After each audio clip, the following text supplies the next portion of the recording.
his son grabbed their guns and went after him, thinking he could be Welcome armed. back to my McMichael channel, also said Arbery began to Maddox violently attack Live. Travis. This is Arbery's regarding the mother stock says her market. son was just out for a daily jog.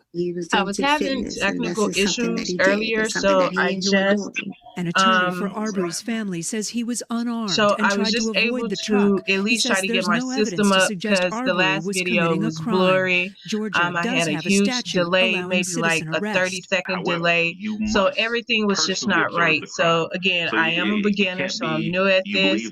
But may have committed a crime with in my that area platform is for educational purposes only. I give you a lot of research. I give you the tools that you need to make the accurate assessment on what is best for your portfolio.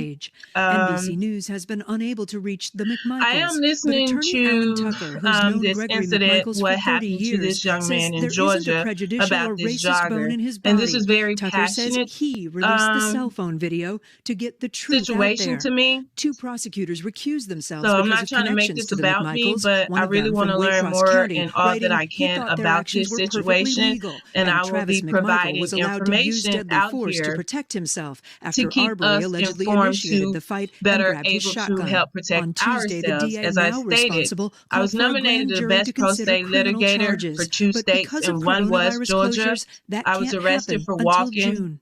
while black in my neighborhood, and I sued Georgia under 42 USC 1983, which is the Ku Klux Klan Act. Now, with that being stated, I just want people to know that is a such thing that we have forgot, which is called due process, and we all as individuals have our due process, and this young man due process was literally taken away from him. And then for the mass disturbing new video cover-up out of South Georgia, and we want to warn you in advance, it is graphic and may be difficult to watch. I mean, this take a look. This is is very touching because it's like it's opened up an old wound for me. While out for a jog back in and it's February. suspicious shit. Week, Please stop it, white people. Not all black people are suspicious. This man out here running in his neighborhood, and just because we feel as black people the ghetto is not something we would like to embrace, it's something for us to get out of. And when we actually make that in February, when 20 accomplishment or that movement in our life to put our children in a better predicament than we had, is a fucking problem. Are you serious? We suspicious? So it's hard for my son to grow up in Georgia because he would be considered suspicious. So I had to move to Minnesota. I mean, I love Minnesota. But for me to move from the Macy-Dixon line to come to Minnesota to understand that racism truly exists in America, and the son is the one seen on camera, you can tell is a big difference at least once at close range, with the cultural living down south and living up north. Like, you can tell in Georgia it's all about suppression. Even when you walk in a grocery store, a white person feels that they have the right to pass you in the aisle before you do, or you should put your head down. This shit is absurd, and I'm telling you what's real. And it's like at some point, the governor will have to take a stand because that they were making a citizen's arrest. I mean, if he's using his executive decision to open the state of Georgia back up as doing business, that means he's ready to tackle this situation, because I'm quite sure even before this happened, he was well aware of this situation. But now, only started investigating this case on April 13th. How is he going to move forward? Because that this case needs to be put before this young man needs justice, and justice for him is justice for all. Like, his justice needs to be readdressed, and it's like if he can't get the justice, just like and justice for their son, his friends believe I'm that so the white bottled men at with this. guns I really can't comprehend the fact that these people really tried to cover this up, and his justice needs to be redressed. This is so absurd at this moment, and I don't want my channel to be family. Thanks so much for joining us, about politics or what's going on in the community, because let's talk about this video. You said that someone posted it anonymously on the internet. On the fucking How did you stock find market. it? This is a fucking machine. It's going to continue to about this thrive video? if we die or not. We knew the It's video going to existed. be here. It But appears in a for statement the from simple the fact, previous I just district have to attorney, step George back and Barnhill. address certain things that's going We on in found our it after community, a such as coach this was shit. This sent a people link stop with the anonymously, and he suspicious forwarded it shit. over to me, a coach Like, of Ahmaud here's the key Arbery. word: So the suspicious. two This armed man was men fucking in that video suspicious for reportedly said that jogging. there had been So several it's a crime break-ins for in the black area people and to that they jog, were but we using a have the highest citizen's arrest obesity rate statute when in it comes Georgia to to the health justify the problem. When we shooting. get out What do here you say to try that? to exercise our fucking Well, that fundamental is a right to get recent out here and invention. be What they healthy, said is a initially, fucking what problem. my We client was suspicious. told, I the can't. mother of Ahmaud I Arbery, really was that can't he was at this involved in a moment. Like, burglary and that the homeowner that he was burglarizing used deadly force in order to stop him. Obviously, that's not what happened here under this video. But even the video that was, even the lie that was later told that they were performing a citizen's arrest is undermined by this video. This video shows a man jogging down the road. He was cut off. They inserted themselves in his path with wielding weapons, and he had no other choice but to clash with them, and he was killed. So Ahmaud was shot and killed more than 2 months ago. We're talking about February 23rd. So why has it taken so long for prosecutors to decide that the case should go to a grand jury? The short answer is because George McMichael used to work in a prosecutor's office and has a lot of friends in the law enforcement community. The more complicated answer does have something to do with COVID-19, and it's being used in a lot of ways as a scapegoat. The state of Georgia, the Supreme Court of Georgia, shut down the grand jury process, and so this case can't be presented to a grand jury. That does not mean that these men can't be arrested. The district attorney has the authority to independently directly indict these men for the crimes that they clearly committed in this video. They have the authority to do that when there's clear and compelling evidence like the video that we saw today. Right. And again, just to reiterate that the two men in the video have not been arrested. You're saying that this is COVID-19 related, but I have to imagine that if people are seen in videos potentially shooting someone who dies, COVID-19 is not an adequate explanation of why. Right.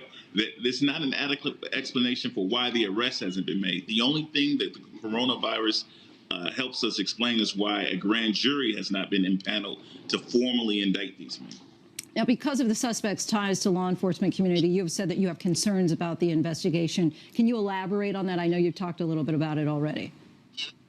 Sure. Any legal expert who is looking at this video is going to conclude that these men committed murder. Instead, you had a friend of one of the men involved, a friend of George McMichael or Gregory McMichael, say that offer a defense that these men were engaged in some sort of citizen's arrest. The connection to a citizen arrest is so unattainable that they had to come up with some other theory about how the shooting happened that just simply doesn't make sense. So you don't think that that at all is a viable explanation, the idea of a citizen's arrest, that they thought that this was the guy that they had seen apparently on some surveillance video breaking into people's homes? That's correct. The important reason why it could not be a citizen's arrest is that under that statute, a citizen would actually have to observe a crime taking place. Ahmaud Arbery has only observed running down the road. And even if there's something that we didn't see off camera, these men gave statements to law enforcement, and they said, we saw him, the worst that he was ever been accused of was looking into a home that was under construction.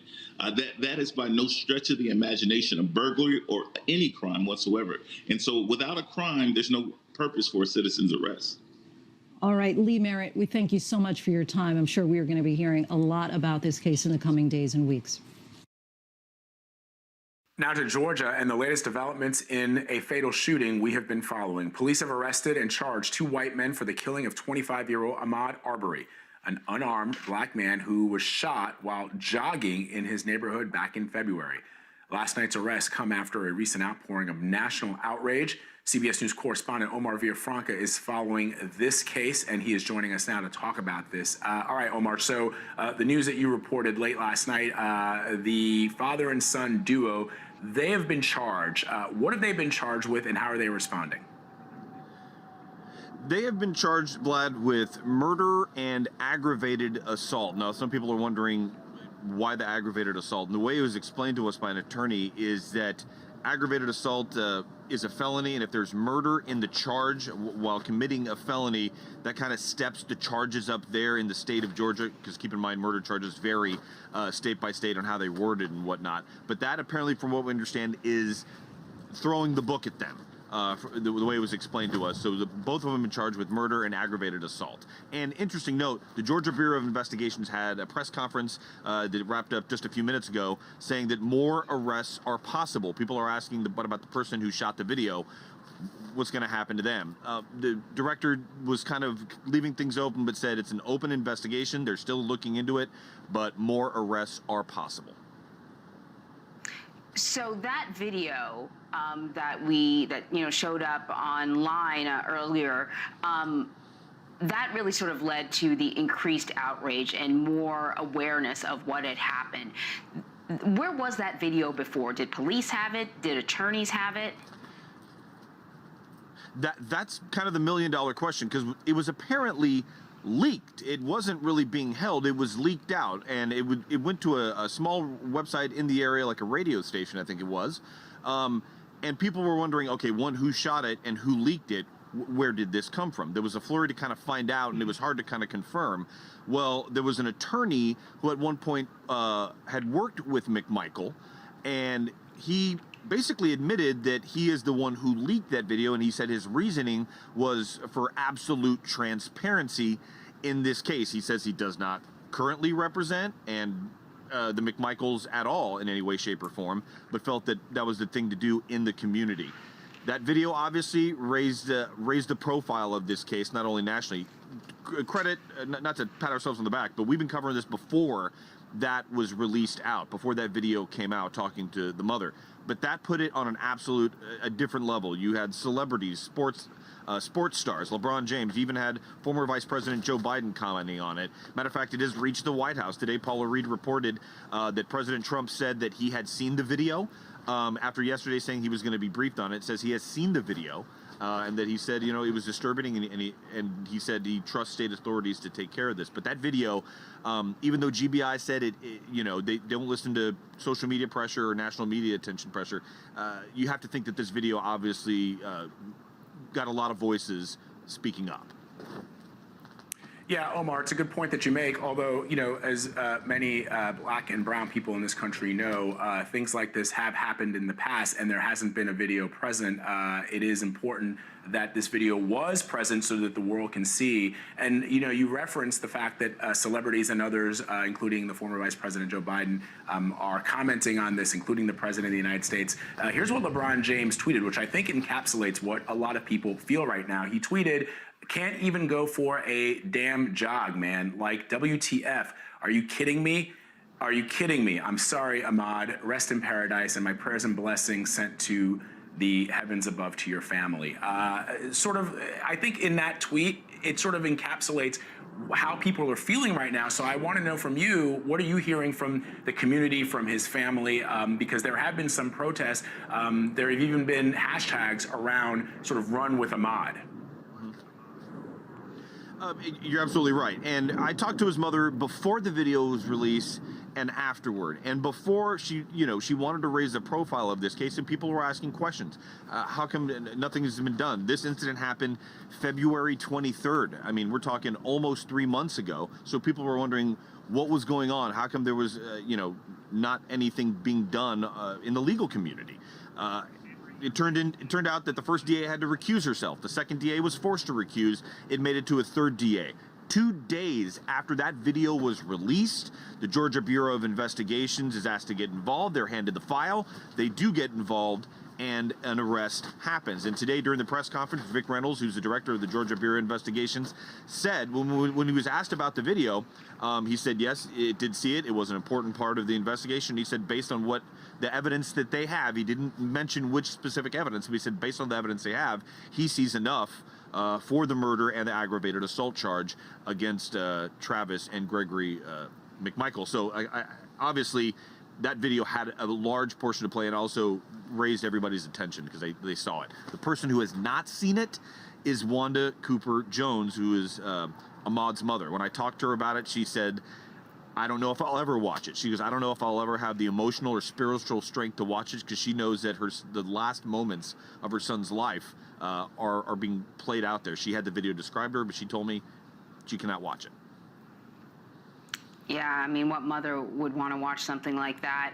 Omar, thank you so much. That whole hashtag Run With Ahmaud, that's because today is his birthday, and organizers have sort of put together a bit of a protest, but also a way to honor him. Obviously, people can't gather the way they could during other times, and so they're asking people to run, I think it's, Omar, 2.23 miles. I presume that's a similar distance to what he was running? Well, no, that's actually the date, February 23rd, that the incident happened. Of course. So 2 February 23, the date. So they're running 2.23 miles. And they say they're still going to go on with this. And it's not just happening there in the Brunswick area or in the greater Georgia area in Atlanta. We're here in Dallas, and there's going to be a run here. So there's going to be some of these runs all across the country, and even some of the organizers have printed off running shirts. If you're not familiar with running shirts, sometimes they look like a bib that you run with, but they have with that hashtag on. So there's a large online movement. There's also going to be online protests and online groups meeting about this. Of course, with coronavirus, the social distancing, that's something people have to keep in mind when they're doing this, but they're doing this online and during this run. Yeah, I've actually already seen people on my social media who sort of incorporated their morning run into this, sort of taking a picture of how long they've run and, you know, putting the hashtag down there. So I think it's certainly growing beyond just the area where it happened and into something more of a national movement. Omar Villafranca, thank you so much for your reporting. Thank you. To Venezuela now, where the U.S. is denying any involvement in an alleged plot to overthrow the Maduro regime. Venezuelan TV released this video appearing to show one of two Americans captured by security forces this week. Former U.S. Special Forces soldier Luke Denman apparently admits trying to arrest dictator Nicolas Maduro and bring him to the United States. Denman says he wanted to help Venezuelans take back their country. Secretary of State Mike Pompeo says the U.S. government was not directly involved. There was no U.S. government direct involvement in this operation. If we'd have been involved, it would have gone differently. As for who bankrolled it, we're not prepared to share any more information about what we know took place. Anytime there are Americans that are detained someplace, we'll work to get them back. We will start the process of trying to figure a way, if in fact these are Americans that are there, that we can figure out a path forward. We want to get every American back. If the Maduro regime decides to hold them, we'll use every tool that we have available to try and get them back. It's our responsibility to do so. So Christina Ruffini is joining us now to give us a little clarity on what this is all about. Christina, the Maduro government says this was a failed attempted coup, and they've paraded these men in front of cameras. As I recall, a security firm that they say that they work for said that this was an attempt at freeing political prisoners. I think that was the statement they had put out. What are your sources telling you? What on earth is this all about? So I have sources that I've talked to both inside the U.S. government. I have Venezuelan sources, and there's three competing theories. And I do want to press that these are theories, and no one seems to quite know what's going on other than the U.S. government, the transitional government have all said, this was not us, we didn't do this. And as you heard, Pompeo said that in the briefing room yesterday. The first theory is that this security company out of Florida, you know, think Blackwater, kind of like them, but less organized and less effective, approached the Guaido government in Florida and said, look, we can take care of your problems for $212 million. We can go into Venezuela, we can get Maduro and, you know, foment a revolution and everything will be solved. The Guaido government, according to this theory, said yes, gave them the go-ahead, and they went in and did that at the behest of the transitional government. The second theory is that they approached the Guaido team. The Guaido team said, you guys are idiots, we're not doing this, walked away, and then either went in and did it anyway, or was approached by someone then pretending to be the Guaido government, and they were kind of patsies and taken in on this counterintelligence operation that was pushed by Cuban intelligence officials and the Maduro regime. The third theory is, look, the U.S. government indicted Maduro and these leaders on drug charges a few months ago. There's a $15 million bounty on these guys. So the other theory is the Silver Corps thought, well, if we go in and get these guys, you know, that's a multi-million-dollar payday. forget it, let's just go try. So those are the three different options we're going with at the moment. And to be truthful, no one is quite sure what exactly is even closest to the truth. So, Rafini, you were in that briefing yesterday with Secretary Pompeo, and I'm curious about the language that he used when he was asked directly about direct involvement. He said the U.S. has no direct involvement and that he's not prepared to divulge anything else that the State Department or the U.S. government is aware of. When I hear language like that, my next question is, what about indirect involvement? So I'm curious about these two Americans who were captured. Do you know if there's any kind of plan underway to bring them back to the U.S.? I mean, look, the U.S. government, since we closed our embassy there, does not have direct diplomatic relations with Maduro. Now, there are back-channel talks and there are ways for them to communicate because, remember, they're trying to negotiate his exit from the country. But there is no U.S. consulate that can go try to see these guys in prison. The way we've been doing it is the Swiss are our protecting power there, kind of like they are in Iran. But the Maduro government hasn't officially accepted their credentials. So the Swiss are unofficially acting on our behalf. And they've done that with other individuals who we've tried to get released and out of Venezuelan custody. I would assume, at the end of the day, these are Americans in a foreign country in custody. And the State Department always says their number one mission is to help Americans abroad. So I would assume there is some sort of effort underway to provide consular services, to contact them, to try to see what this trial Maduro has said they're going to have is going to be. I would imagine it won't be the most objective trial any of us have ever seen.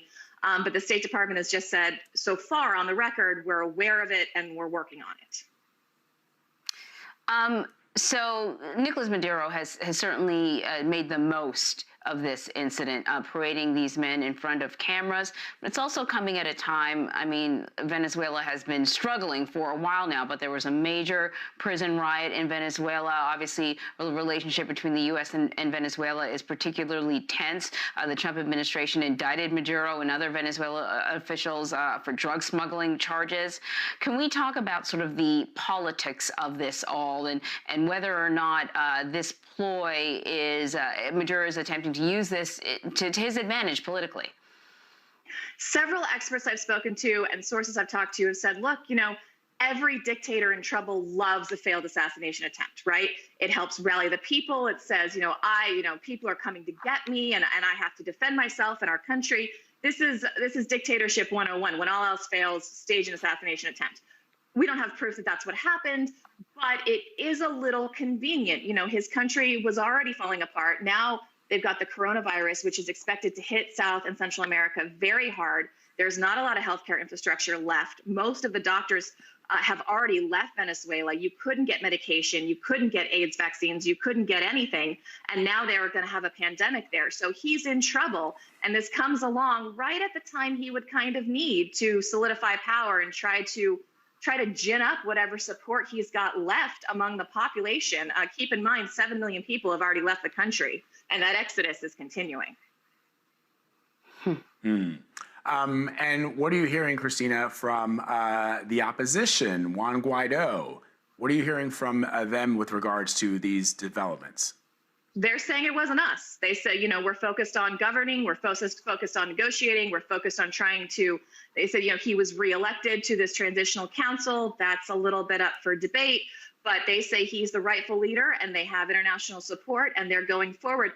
The thing is they are very aware that they are only in the position they are. Juan Guaido has only not been arrested because of the international community, because of the international support, which some experts and analysts have told me makes it less likely that they would support or risk something this out there, because they know they're only there by the grace of the U.S. and these other huge backers who Maduro knows if he goes after them, he'll have heck to pay with the people who support them. That's why some people have said this just doesn't make sense that they would go out on this limb, that they would endorse this crazy plot, because it's something obviously the U.S. logically probably wouldn't support. But, you never know. And it's a crazy world, and it just seems to be getting crazier. So we'll keep talking to sources, and I hope to have some more guidance in the next couple of days. All right. Christina Ruffini, it's really good talking to you. Thank you so much. I've missed you guys. Nice to see you. Take care. Democrats appear to be narrowing the gap in Senate races across the country.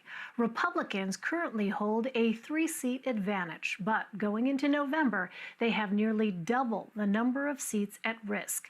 Election experts believe races in Arizona, Colorado, North Carolina, and Maine could decide whether Republicans hang on to their majority. The latest FEC filings show a number of Democratic challengers outraised Republican incumbents in the first quarter, and several other GOP seats that were once considered safe may now be coming into play. Larry Sabato joins me now. He is the director of the UVA Center for Politics and author of The Kennedy Half Century. Larry, very good to see you again. Why are these 4 races that we mentioned the ones to watch?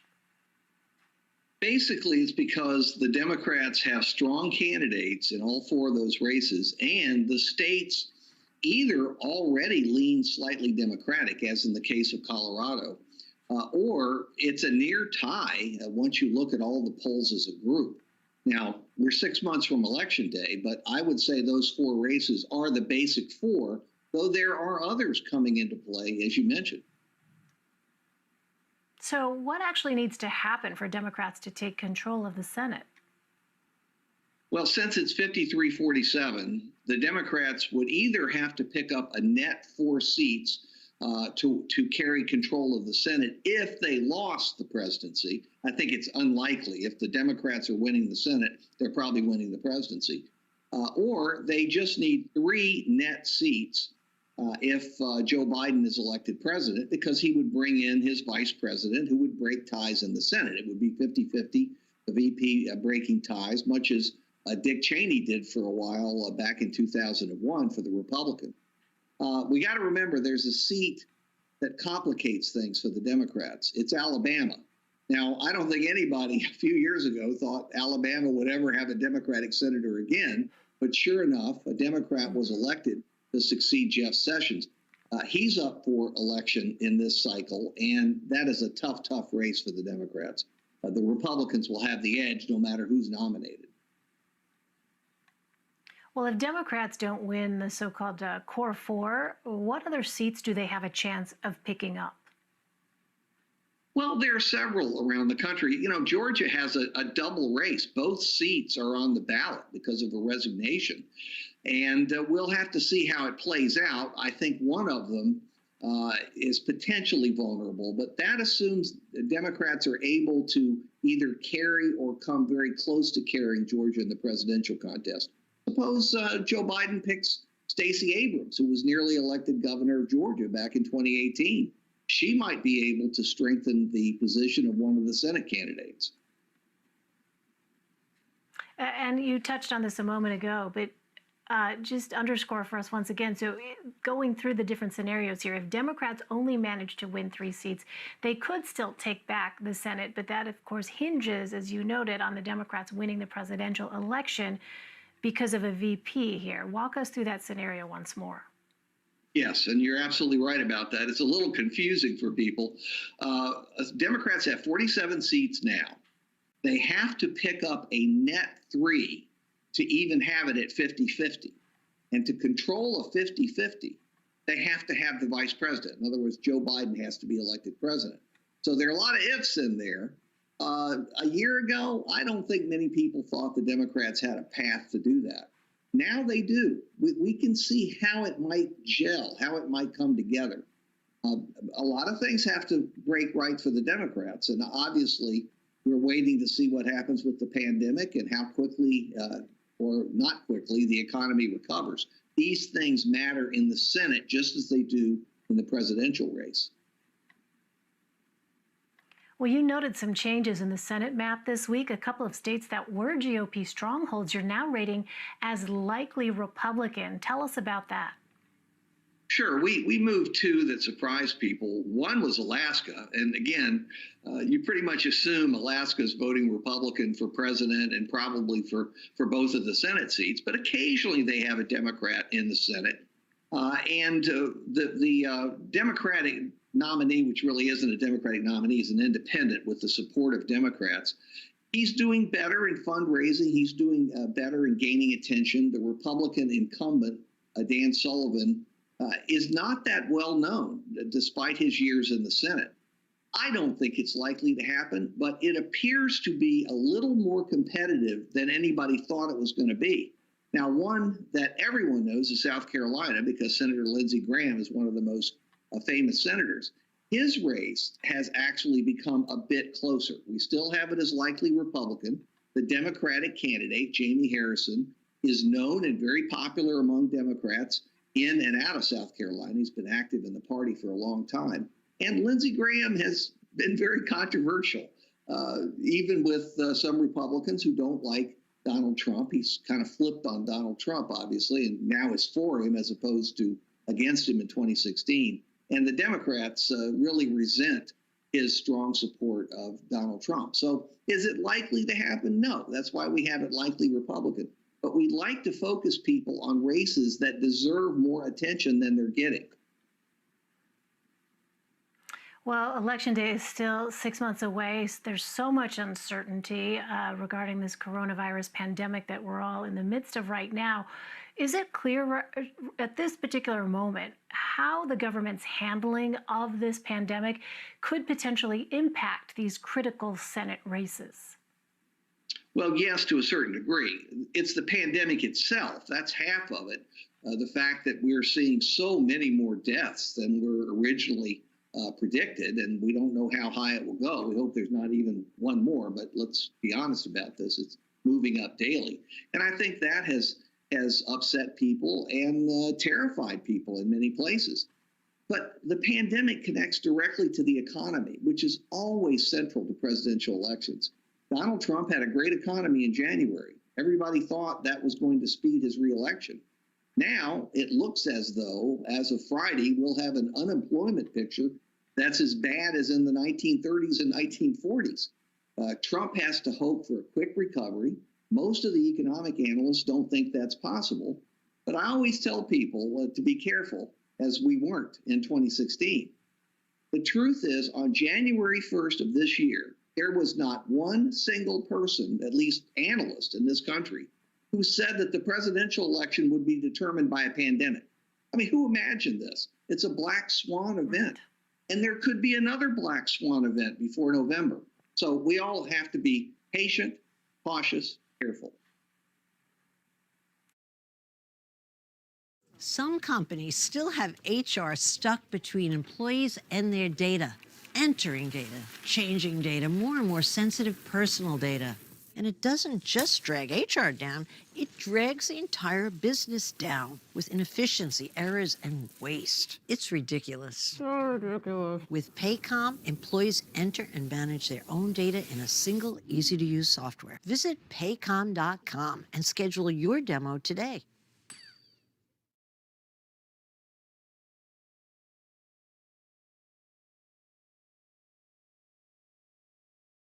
I get asked all the time, what do you work out in? What do I buy? I don't want to spend a lot of money, but I want it to be good quality. 100% understand that. So I have found the cure for plus size workout gear. So I've been hooked on Fabletics. I am now a Fabletics ambassador, which is amazing. Like, my heart is glowing because I literally have loved their products far beyond being an ambassador. So my true loves, as I mentioned in the video, are the Power Hold, the Max Power Hold. So I picked them up in this fabric as well. I'm really into camo print lately. I just think it's really a cute pattern. It's very trendy. And then it has stars in it as well. And then it's got like a pinky purple set of tones to it. So these are some of my favorite pairs. I grabbed another Power Hold. I can't get enough workout clothes because, like I said, I wear them a lot in just like day-to-day life too. So we have these Power Holds, which are more of a cropped fit, and they have the Fabletics logo encircled on the side. And then I also picked up a Power Hold in white. I really like white leggings. They're risky, but they're really cute. Like, I don't know. I think they're really cute. And then they have the lattice down the bottom of the outer parts of the legs as well. So that's what I got from Fabletics. If you guys want to sign up with Fabletics and become a VIP, you get 2 pairs of leggings for $24, which is crazy because these are good products. I know you guys are going to love them as much as I do.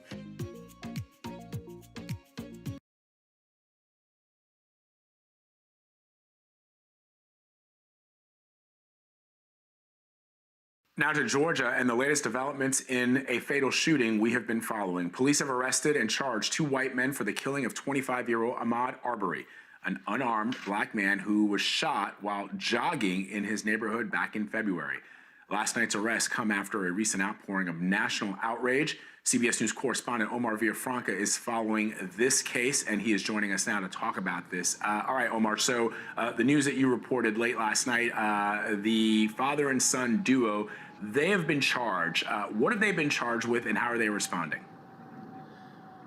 They have been charged, Vlad, with murder and aggravated assault. Now, some people are wondering why the aggravated assault. And the way it was explained to us by an attorney is that aggravated assault is a felony, and if there's murder in the charge while committing a felony, that kind of steps the charges up there in the state of Georgia, because keep in mind, murder charges vary state by state on how they worded and whatnot. But that apparently, from what we understand, is throwing the book at them. The way it was explained to us. So both of them have been charged with murder and aggravated assault. And interesting note, the Georgia Bureau of Investigations had a press conference that wrapped up just a few minutes ago saying that more arrests are possible. People are asking, what about the person who shot the video?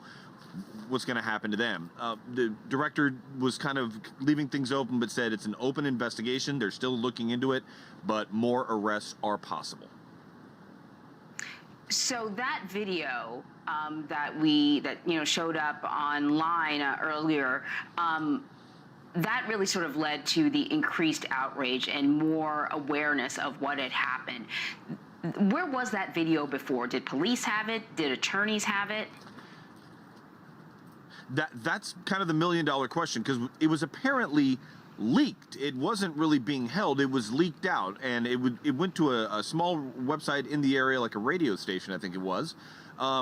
And people were wondering, okay, one, who shot it and who leaked it?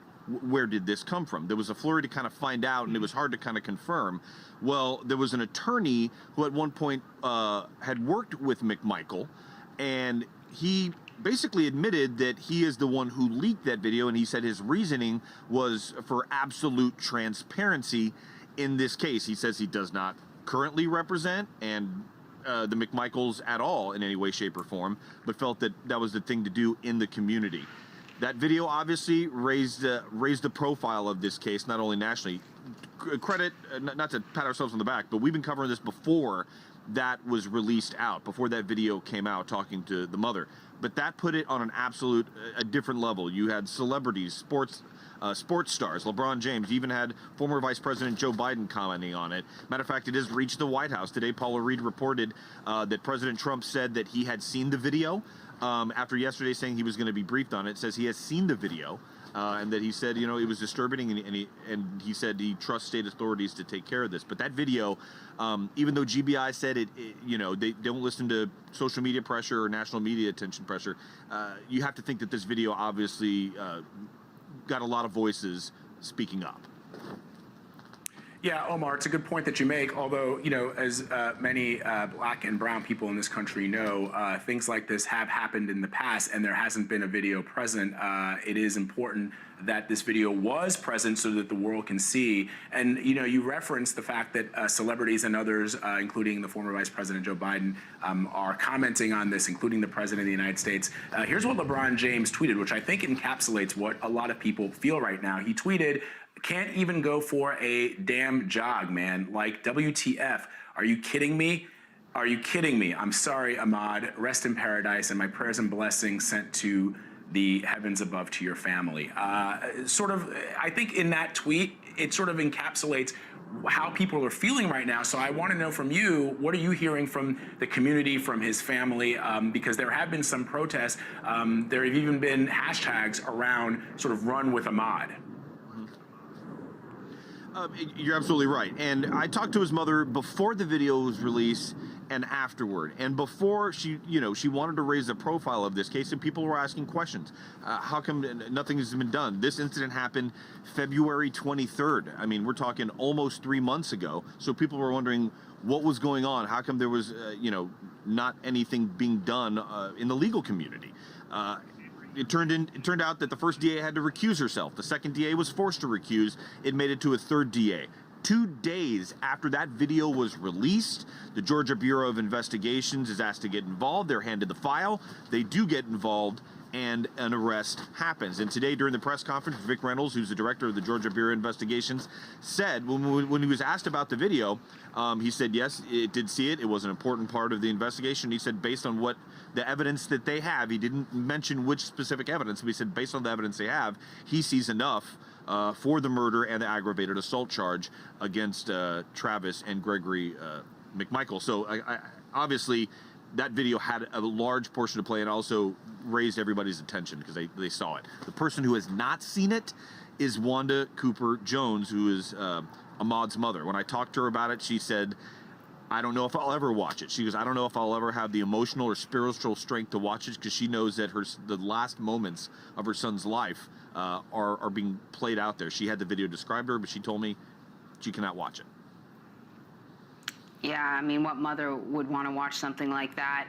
Omar, thank you so much. That whole hashtag Run with Ahmaud, that's because today is his birthday, and organizers have sort of put together a bit of a protest, but also a way to honor him. Obviously, people can't gather the way they could during other times, and so they're asking people to run, I think it's, Omar, 2.23 miles.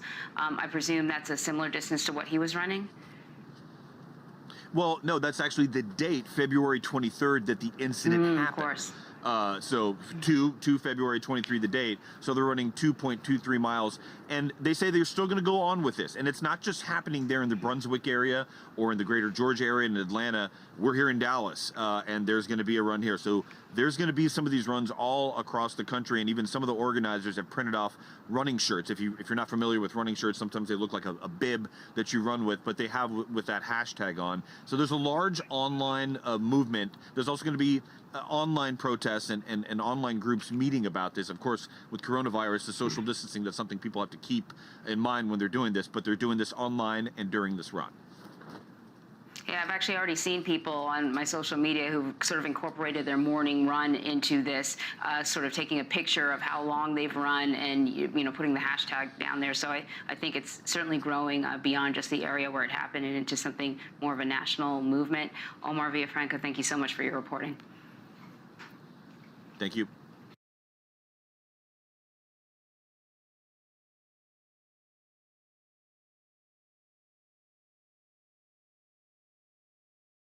Where she goes from hungry to hangry. I do get A's. I get A, B, and C's. At a time when everyone feels so far apart, families can still keep their distance together. For contactless ordering and payment, order ahead in the Sonic app. We want to turn now to some disturbing new video out of South Georgia, and we want to warn you in advance, it is graphic and may be difficult to watch. Take a look. This is 23-year-old Ahmaud Arbery. Police say that he was gunned down while out for a jog back in February. This week, new video surfaced of that shooting, and today the decision that a grand jury will review the case and decide if the two men should be tried for murder. ABC's Steve Osunsami joins us now with more. Steve? Lindsay, the video recorded on someone's cell phone is difficult to watch. It shows the moment in February when 25-year-old Ahmaud Arbery is killed. And you can't. Oh, Lord. Oh, rest. He looks like he is simply jogging towards the men with guns who are stopped in a white pickup truck. This is in Brunswick, Georgia, near the Florida line. And according to police, the two men had chased him to this spot, thinking that he was somehow connected to recent break-ins in the neighborhood. According to this police report, the two men are a father and son, the two men with guns, Gregory and Travis McMichael. The son is the one seen on camera shooting the young black man at least once at close range. And what has really hindered this investigation is the following fact. The father, seen in the video inside the truck, is a former investigator with the local district attorney. Because of this, the DA in the county where this happened had to send the case to another DA who also had a conflict of interest for the same reason. And now there's a third DA who is working this case. The father and son told police that they were making a citizen's arrest and that the 25-year-old fought back, which isn't clear in the video, and that he was shot and killed in an act of self-defense. But the young man was unarmed, And according to his family, he loved to jog and was out running just a few miles from his home. The latest prosecutor, who only started investigating this case on April 13th, decided today that this case needs to be put before a grand jury. But because of COVID-19, that won't happen until the courts reopen in the middle of June. And no one has been charged in this case at this point. The young man's family wants the truth and justice for their son. His friends believe that the white men with guns mistook him for someone else. There are calls for the U.S. Justice Department to investigate. Steve Osunzami, ABC News, Atlanta. Our thanks to Steve for that report. We're joined now by Lee Merritt. He's the attorney for the Arbery family. Thanks so much for joining us, Mr. Merritt. Thank you for having me. So first, let's talk about this video. You said that someone posted it anonymously on the internet. How did you find it? And has the prosecutor's office said anything to you about this video? We knew the video existed. It appears in a statement from the previous district attorney, George Barnhill. We found it after a coach was sent a link anonymously, and he forwarded it over to me, a coach of Ahmaud Arbery. So the two armed men in that video reportedly said that there had been several break-ins in the area and that they were using a citizen's arrest statute in Georgia to justify the shooting. What do you say to that?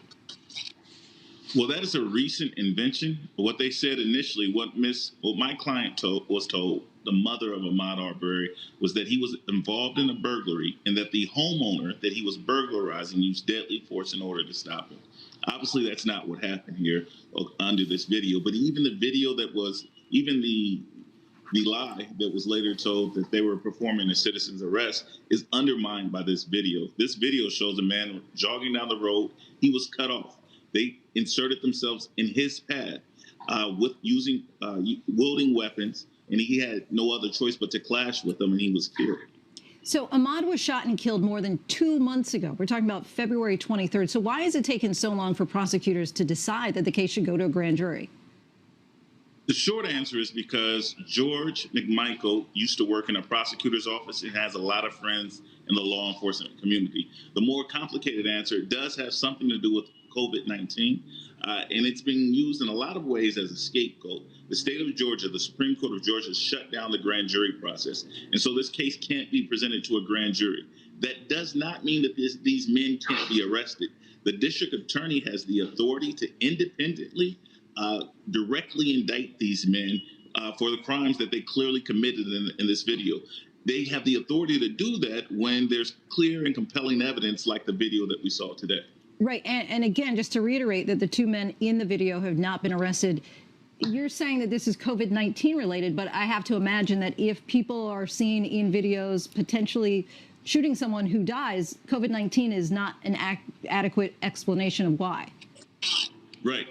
There's not an adequate explanation for why the arrest hasn't been made. The only thing that the coronavirus helps us explain is why a grand jury has not been impaneled to formally indict these men.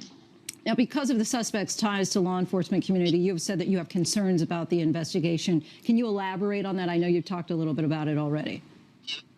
Sure. Any legal expert who is looking at this video is going to conclude that these men committed murder.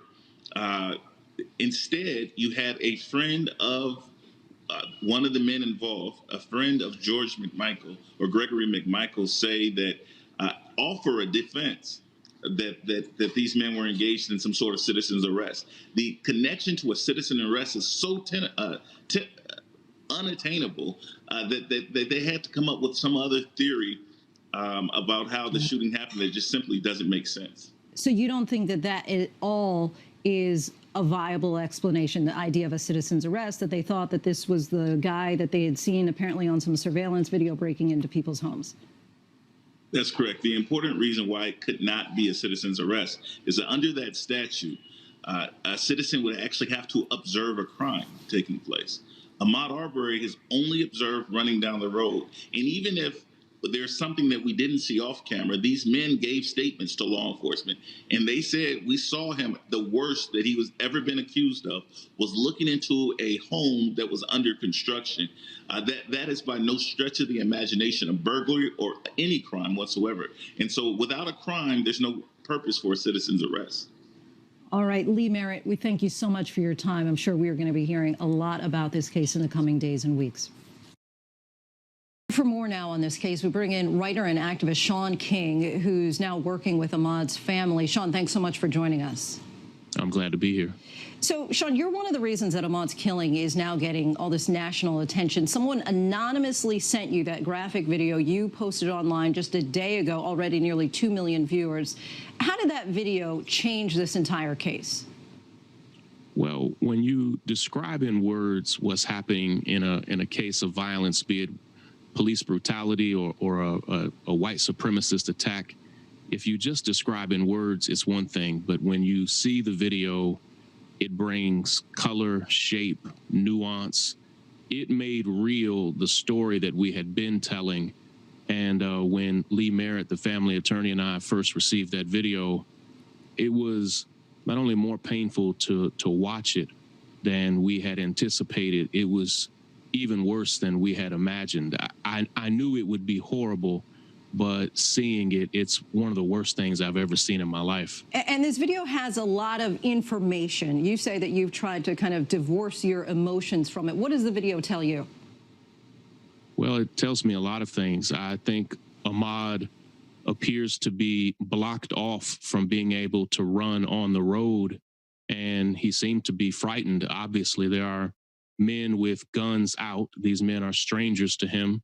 They are yelling at him and pointing guns at him. And it appears to me in that moment that he felt like he had to fight for his life to get away. And I can only imagine exactly what was going through his mind as he's running down, and these men have blocked the road off and are armed with their guns out. It seems like whoever's shooting the video was a part of this whole thing, right? Because they're already recording when they arrive at the scene. I'm just trying to get an understanding of who may have anonymously sent you the video, because it doesn't appear that it would have been somebody who was implicated in this act. No, we definitely don't believe the person who filmed the video sent it. The police report does allude to there being a third person, a friend of Gregory and Travis McMichael on the scene. It's our belief that the person who filmed the video and is driving another vehicle there behind Ahmaud, we feel like Ahmaud may have even felt like he was being chased by this additional vehicle from behind. And at the end of the video, rather, if you listen carefully, you can hear that person cock a gun as well. And so it appears that person was armed. It's our best guess that somebody either from the local police department or the local prosecutor's office leaked that video. I just want to confirm that we don't have that confirmed, that the local police or prosecutor's office ever had that video in their possession. But just want to go back to the idea that you said that this is one of the worst things that you've ever seen. What was your immediate thought when you first saw the video?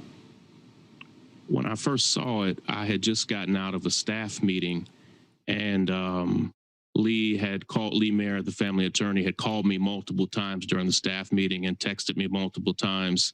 And when I opened up the file, it was so jarring and so awful that I had to fight back tears in that moment. I have studied, even for a living, I've written over 1,000 stories that have violence at their center, be it police brutality or something else. I've studied videos like this, and right away I just knew it was one of the worst things I'd ever seen. I just had to fight back a lot of emotion, and Lee and I felt right away that we needed to share it publicly, not because we wanted to. I even posted on social media that I didn't want to post this, that it's a horrible thing to have to share, but we felt like not that the public needed to see it, but that the weight of it needed to be out there for us to get the movement that we needed. And sure enough, within 24 hours of releasing the video, we learned that the FBI is involved with the case. The Georgia Bureau of Investigations has now asked to be involved. So we're starting, the governor and attorney general of Georgia now spoke out about it all, this was 3 months ago. And within 10 hours of me releasing the video, all of a sudden we start to get movement. Gregory and Travis McMichael have not been arrested. Do you think that they should have been? Oh, yeah, they should have been arrested that day. And why do you think that they haven't been? Well, I think there are a couple very clear reasons, and I understand it. It's a true conflict of interest. Gregory McMichael was a retired police officer in that county, and he worked for nearly an entire generation, almost 30 years, as an investigator in the local prosecutor's office. This is a small town, and in that town, Gregory McMichael, his son Travis, his entire family were beloved figures in that law enforcement community. And so they were quick to believe anything he told them and very slow to arrest him or prosecute him. That's why the first prosecutor's office had to recuse themselves. The second prosecutor's office had to recuse themselves. And now they kind of passed the buck to a third prosecutor. But even then, it's still kind of local. It's still in South Georgia. We have seen some protests over this killing. How do you feel about that? And do you want people taking to the streets right now, especially in Black and brown communities, which are disproportionately affected, as we know, by COVID-19?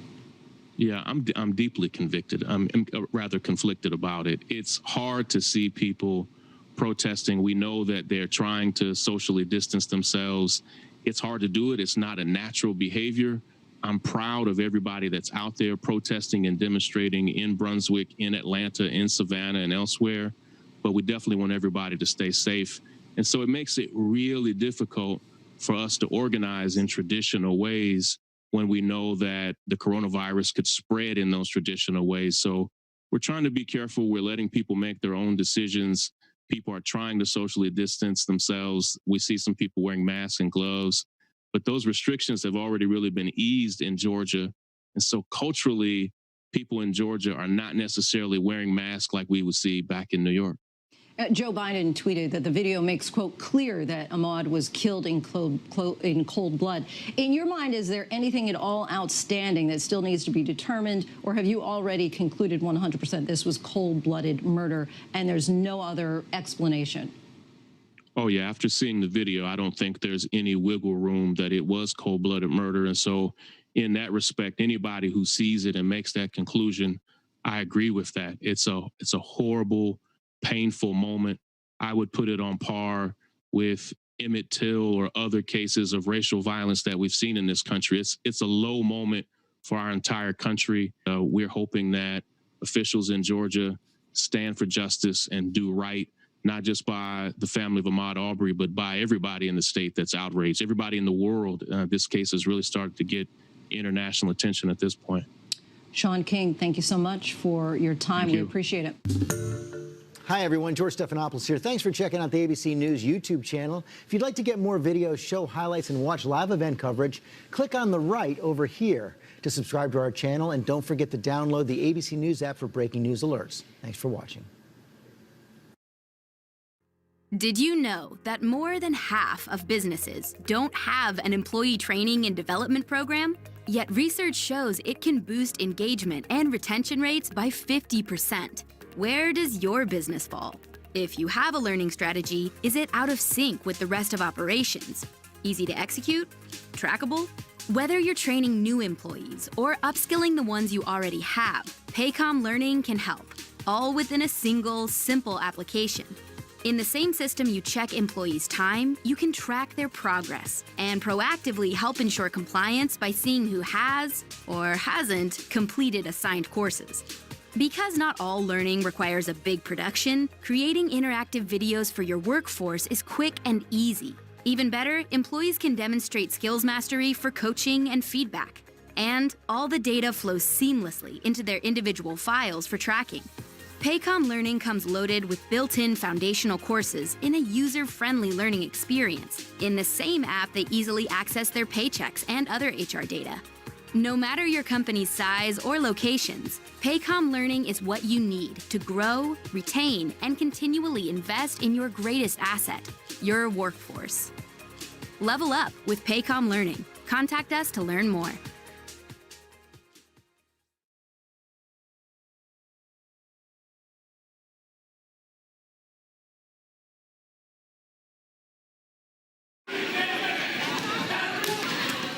January 2017, we had gone to watch one of my nephews play basketball. Ellie was running up and down the court at halftime, playing with the other little girls, running up and down the bleachers. And we go to bed that night. Everything was just normal.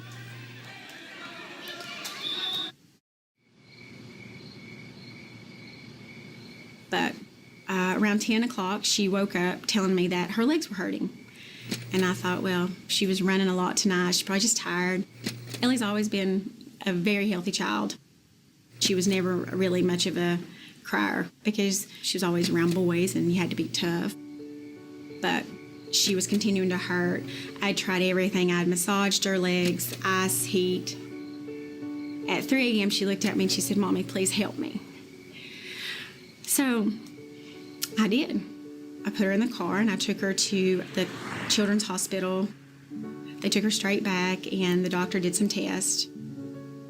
The ER doctor, he came in and he talked to me and he said, her x-ray looks great. Her blood work looks normal. However, I don't want you to leave yet. He said there's 2 more tests that I'm waiting on that aren't back. And at 8:30, a new doctor comes in.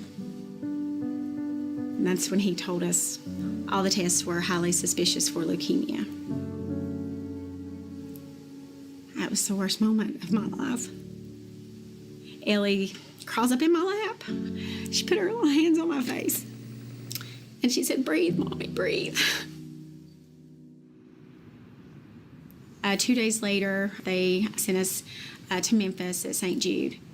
You know, when we got here, she says, "Mom, I am mad at you." And I said, "Why are you mad at me?" And she said, "Well, you have taken me to the hospital where kids have cancer." So she asked me, she said, "Mom, do I have cancer?" And I wasn't going to lie to her. I said, "That's what the doctors think, and that's why we're here." She just said, "Mom, I don't want to be a cancer person." So I just sat there and held her and just told her it was going to be okay. But a few days later, we got some unexpected news. When Ellie had her bone marrow biopsy and some other testing done, it moved Ellie from a low risk category to a high risk. I wasn't prepared for that at all. You have a million questions going through your mind at that point, but your biggest question is my little girl going to be okay? Please, God, don't take her. You know, that was just the beginning of her battle. Ellie's treatment, it is pretty intense. You know, I think about the medicine that my child has had, and it is more than the majority of people take in a lifetime. But she just amazes me every day with how strong she is. She's my hero, and she's a blessing to us. But she misses doing things that she used to do. We tried to find things for her to look forward to, even though she felt so ill. The thing that seemed to bring her the most joy every day was a trip to the mailroom. So that became part of our daily routine to see, does Ellie have mail? She got mail from all over the United States. I still don't know who some of the people were who sent her just a card that says, "Stay strong, brave girl. We're so proud of you." And we read every card she has ever gotten. The mail brightened her day. Not only did it comfort her, but it was a huge comfort to me and her father just to know that we had that many people who loved her, were thinking about her. We would never have enough time to thank them. I know that my baby will never stop. This is only going to make her stronger. I know that she will tackle anything in her future, but I do thank St. Jude. They are giving her a future.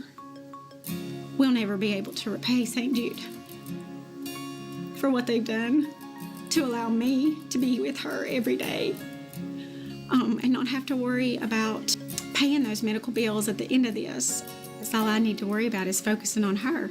That's all I want to do is just to make sure she's okay, she's comfortable.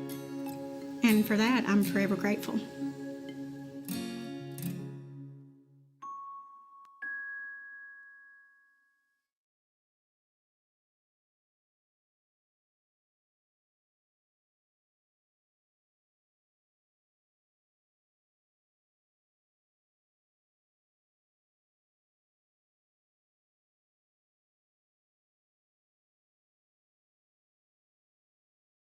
We turn now to breaking news in the fatal shooting of 25-year-old Ahmaud Arbery, an unarmed black man who was out for a jog.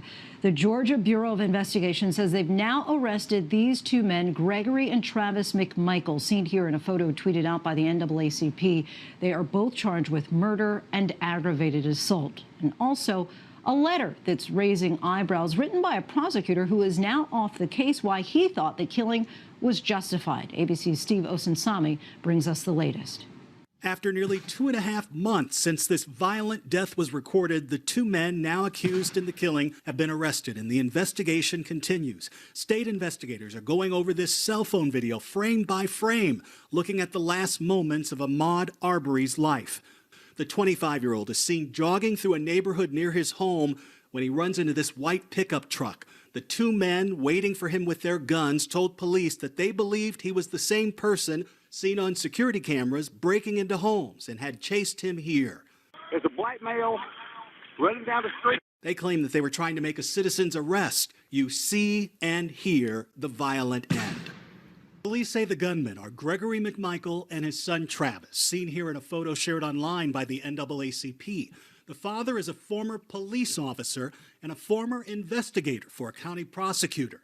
Because of their apparent connections to the father and son, two prosecutors have recused themselves from the case. And in this newly uncovered letter, one of them, who has seen this same video, says he sees it differently, that Arbery initiated the fight, grabbed the shotgun, and under Georgia law, McMichael was allowed to use deadly force to protect himself. He blames the man who died, saying that his aggressive nature led him to attack an armed man. He also writes that it was perfectly legal to chase down Arbery in the first place because they thought he was a burglar. They carried their guns in the open and, quote, it appears their intent was to stop and hold this criminal suspect until law enforcement arrived. Attorneys for the family's victim strongly disagree. The important reason why it could not be a citizen's arrest is that under that statute, a citizen would actually have to observe a crime taking place. Ahmaud Arbery has only observed running down the road. Outrage continues across the country and online with the hashtag Justice for Ahmaud Arbery. We also heard from 2020 presidential candidate Joe Biden today. Many of us have seen that harrowing footage of Ahmaud Arbery and out on a jog in a beautiful day in February in Florida and in Georgia, shot down in cold blood, in a sense lynched before our very eyes, 2020 style. And his family and the country deserves justice, and they deserve it now. And President Trump says he's expecting a full briefing on the case tonight. My heart goes out to the parents and to the loved ones of the young gentleman. It's a very sad thing, but I will be given a full report this evening. Haven't seen the video yet, to be clear. No, I haven't. Late this evening, what this family has been demanding. The father and the son were arrested. Originally, a grand jury was going to decide if there would be charges. Steve, tell us more about the claim that the father and son were simply trying to defend themselves. So they tell us that, they tell police that they were actually trying to stop this young man because they believe he was the person breaking into their properties, and that they say that when they encountered him, they were trying to make this citizen's arrest, and that he fought with them, and that at one point he was fighting with the son with the gun, and that's when they fired and killed him in the middle of this arrest, that he fought back. But just to be clear, in order to make a citizen's arrest, you have to actually witness a crime. That's right, Lindsay. The lawyers for the victims' families say that to arrest someone under a citizen's arrest, you have to have proof, probable cause that this person committed a crime. And they say that he had nothing to do with any crime, any break-in, and didn't even know any of these people when he was killed. Shocking killing in Georgia. A video showing the fatal shooting of an unarmed young black man by a white father and son is sparking outrage. According to police, the shooters say they were searching for a burglar. No arrests have been made. The community is demanding answers. And Amy's going to speak with the mother of the young man who was killed after Steve Osunsami brings us the latest. The outrage over a shooting in South Georgia is now pouring into the streets. No peace!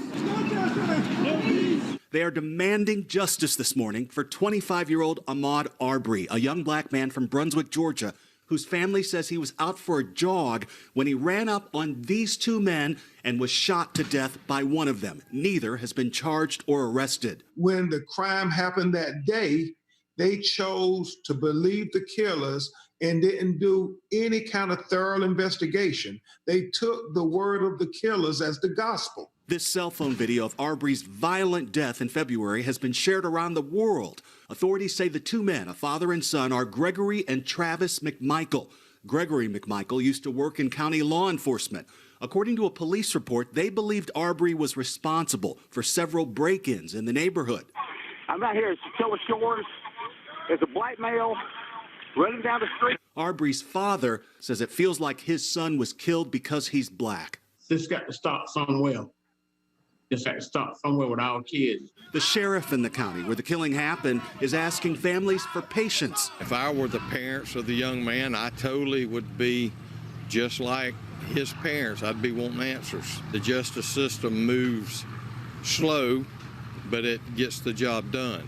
The world is watching. On Twitter, both everyday people and famous faces. From LeBron James, "Are you kidding me?" and Anthony Anderson on Instagram saying, "Let us not allow distractions to keep us from paying attention." It's important to explain that the father in the video with the gun, who is not in jail this morning, is a former investigator for a county prosecutor and a former police officer. Because of this, two prosecutors have had to remove themselves from this investigation, and this is a reason why some feel there is no justice to be had in this case. Amy? Steve Osinsami, thank you. We're joined now by Ahmaud Arbery's mother, Wanda Cooper-Jones, along with her attorney, Lee Merritt. Thank you both for being with us. And Wanda, our hearts and our thoughts and our prayers are going out to you and your family. How are you holding up right now? I'm managing. It's really hard. I can't say. It's really been hard. No, that's so beyond understandable. The video is so disturbing. As a mother, I cannot imagine knowing that that was out there. Have you been able to bring yourself to watch it? No, I haven't. I don't think I'll ever be in a mental state where I can actually watch the video. I had others that watched it, that shared what they saw, and that just was enough. I want to bring Lee into this because no arrests have been made. That's certainly been something we've been covering. You're calling for arrests immediately, but prosecutors have said that they first have to convene a grand jury, and because of COVID-19, they say that cannot happen until June. What's your response to that? Prosecutors will need a grand jury in order to formally indict these men, but that has nothing to do with actually going out and arresting the men seen on camera murdering a 25-year-old unarmed black man.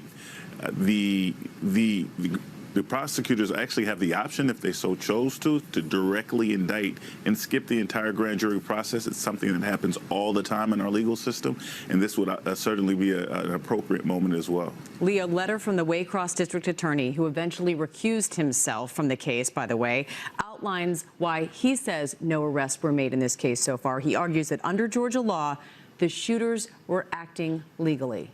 What do you say to that, Lee? I think that Mr. Barnhill, which is the district attorney who penned that letter, ought to be brought up before ethics charges before the Georgia State Bar.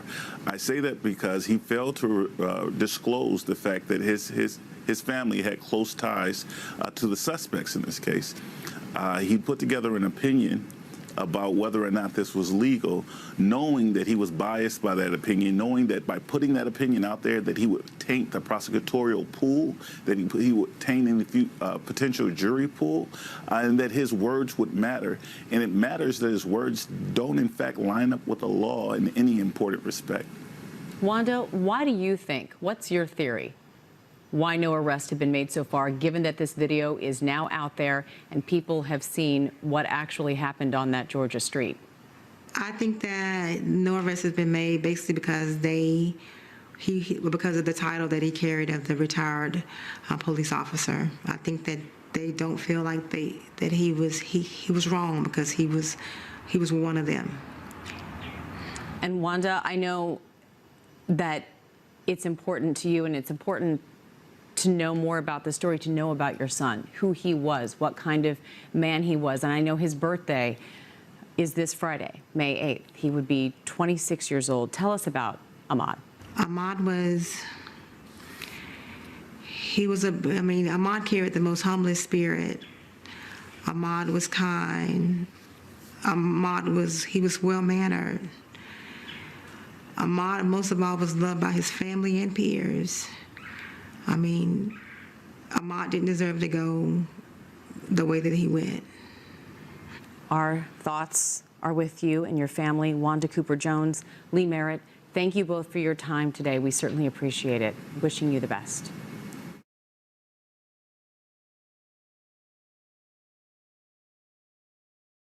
Willingly lied to the American people anyway.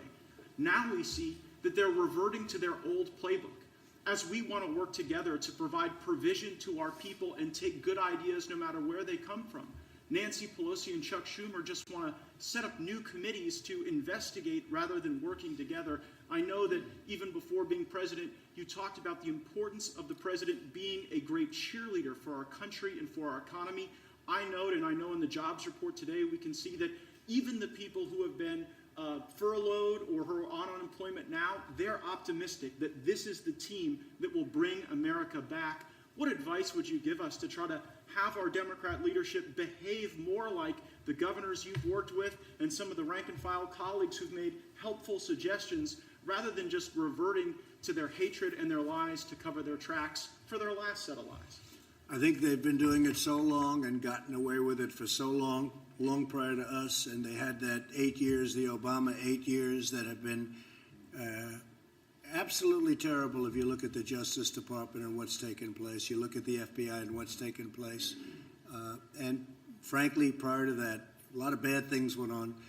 All we can do is keep winning, and if we keep winning, eventually they're going to come around one way or the other. May not be in that form, may not be them, because I'm not sure that you can do that with them. Tremendous dishonesty from Schiff and from others. And they know it's going on. They know these are not stupid people. They know it was a hoax. They know better than anybody in this room it was a hoax. They set it up. They're not aggrieved. I watched Schiff, 9 inches around the neck. And I watched this guy, uses the world's smallest collar, right? But I watched him, I guess this morning, talking about it. He acts so aggrieved, so aggrieved. He knows it was, he got caught. And not only caught, if he weren't in the halls of Congress, he'd be in jail because he made up phony stories and phony speeches and phony, everything was phony. He's a sick man. He's really a sick man. He's a corrupt politician. So I wouldn't count on somebody like him. But I think overall we have some really good support. I've had great support from Democrat governors. I would say almost all.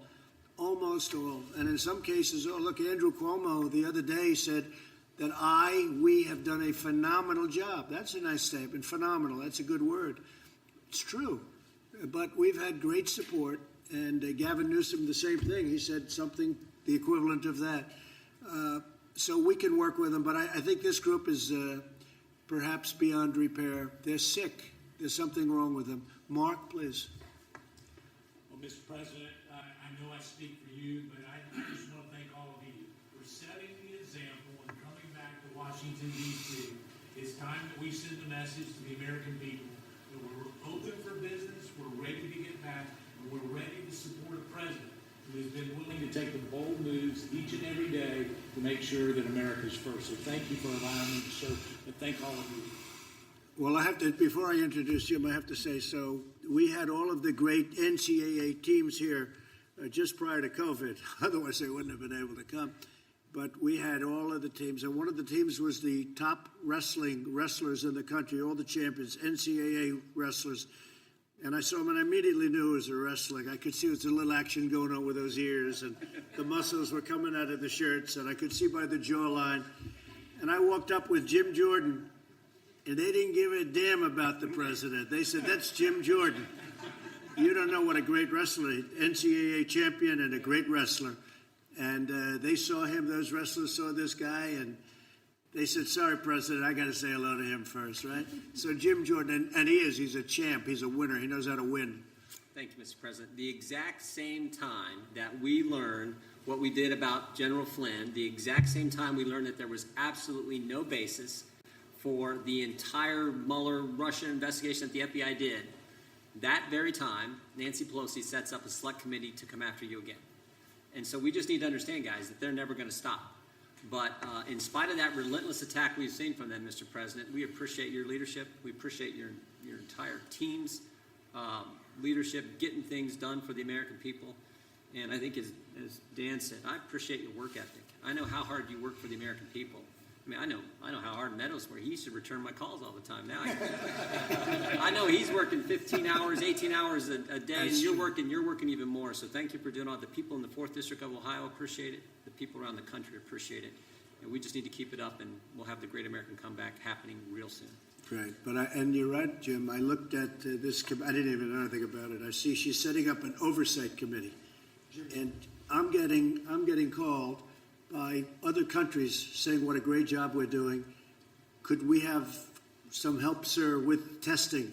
Your tests are better than our tests. They're the best tests in the world. We have the best tests in the world. We're the most tests in the world. Could we get ventilators? Is there any way our people are dying? Could we get ventilators? Everything. And they set up an oversight committee about the job we're doing. When she, a month later, was in Chinatown dancing, as I said, it's a disgrace. But what's even more of a disgrace is take a look at the people in the committee. They're the greatest Trump haters in history. Maxine Waters, every one of them is people that were screaming impeach before I even announced running. Now, I kid when I say that because they'll say that's not true, but pretty close, pretty close. You know, if I say that, they'll say that's not true. They don't understand sarcasm in the press. But I will say, you look at some of the people in that committee, everyone is a total kill, and it's a disgrace. It's a disgrace that they could do a thing like that. And here we go again. Here we go again. But we beat them, and we've been beating them for a long time, and they cannot accept it. They cannot accept it. That's why it's interesting. I can work with the governors, and we're doing it really well. And they're saying great things about me and the job we're all doing. But you can't work with these people. I think they're stone cold crazy. Anyway, thank you, Jim, very much. Kevin, how about a little recap as to how you think we're going to do in that next year coming up? Sure. Thank you very much, sir, and thank you. I'm humbled that you invited me back to pitch in this crisis, and honored to be here again with you. I think it's fitting that the members of Congress, thank you for coming back, that you would be meeting and working to make the economy better precisely today, which was about the worst job support ever. And that was something that we've been telling people was going to happen because you took the step to save lives, to slow the economy down. But there was a silver lining in the report today, ladies and gentlemen, that was really interesting to us, and the President and I talked about last night in the Oval, that almost everybody who accounted for the increase in unemployment in the report today said they expect to go back to work within 6 months. And now if that happens, then what will have happened is something historic, that we would have experienced the biggest shock in the history of the world, just about, I mean, short of perhaps World War, and recovered quickly. And I think that if we did that, sir, it's going to be because the economy was so strong in January that people have been able to withstand this, and because the policies that you all worked together to adopt built the bridge to the other shore. Thank you, sir. And at the same time, we would have saved millions of lives, because ultimately, that's what we did this for. But I heard that statement from you and some others yesterday that almost everybody expects to be back to work shortly. That's very unusual. Usually when you have something like this, they never expect to get a job again. So that's a great thing. Thank you. Good point. Thank you very much, Kevin. Mr. President. Thank you, Lee. House Republicans are here in Washington, D.C. to work. We want to deliver for the American people, and we're honored to be here today, and hopefully the Speaker calls us back into session at the beginning of next week. We'll see. We should have been here this week. The Senate was here in Washington, D.C., but... What is she doing, and where is she? What's going on? You know, I actually think that she's just trying to consolidate more power in her own gavel. She likes the feeling of that gavel in her hand. She knows that the grip is being loosened, and come January of 2021, she's going to have to hand it over to Kevin McCarthy. And in the meantime, she is trying to consolidate as much power as she can. And when she brings her House Democrats to Washington, and there's a process where we're able to participate in crafting legislation, she won't be able to dictate as much of her obstructionist radical agenda that appeases an enraged liberal base that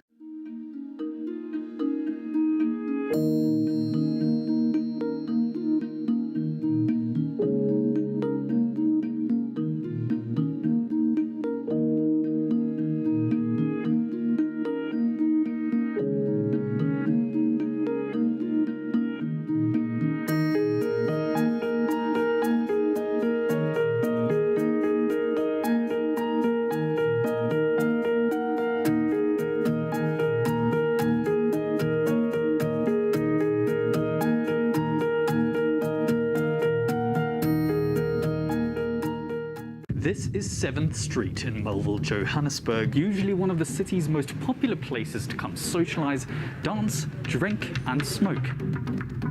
But for and as someone who's still in the Army Reserves, and knowing right now that we have men and women abroad.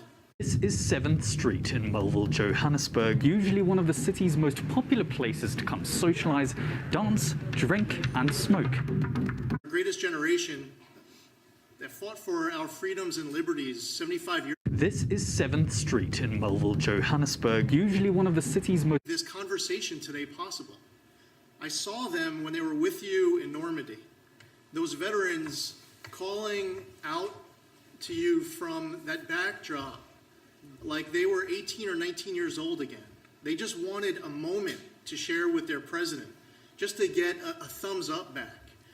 They were little kids, even though they saved the world. And I want to thank you not just for. This is 7th Street in Melville, Johannesburg, usually one of the city. This is 7th Street in Melville, Johannesburg, usually one of the city's most popular places to come socialize, dance, drink, and smoke. But for well over a month, not a single beer. This is 7th Street in Melville, Johannesburg, usually one of the city's most popular places to come socialize, dance, drink, and smoke. But for well over a month, not a single beer or packet of cigarettes has been sold here, legally anyway. Legal beer was back. Long time between drinks. The prohibition on alcohol and cigarettes here is part of a raft of restrictions. Most people and most businesses can shoot a video like this.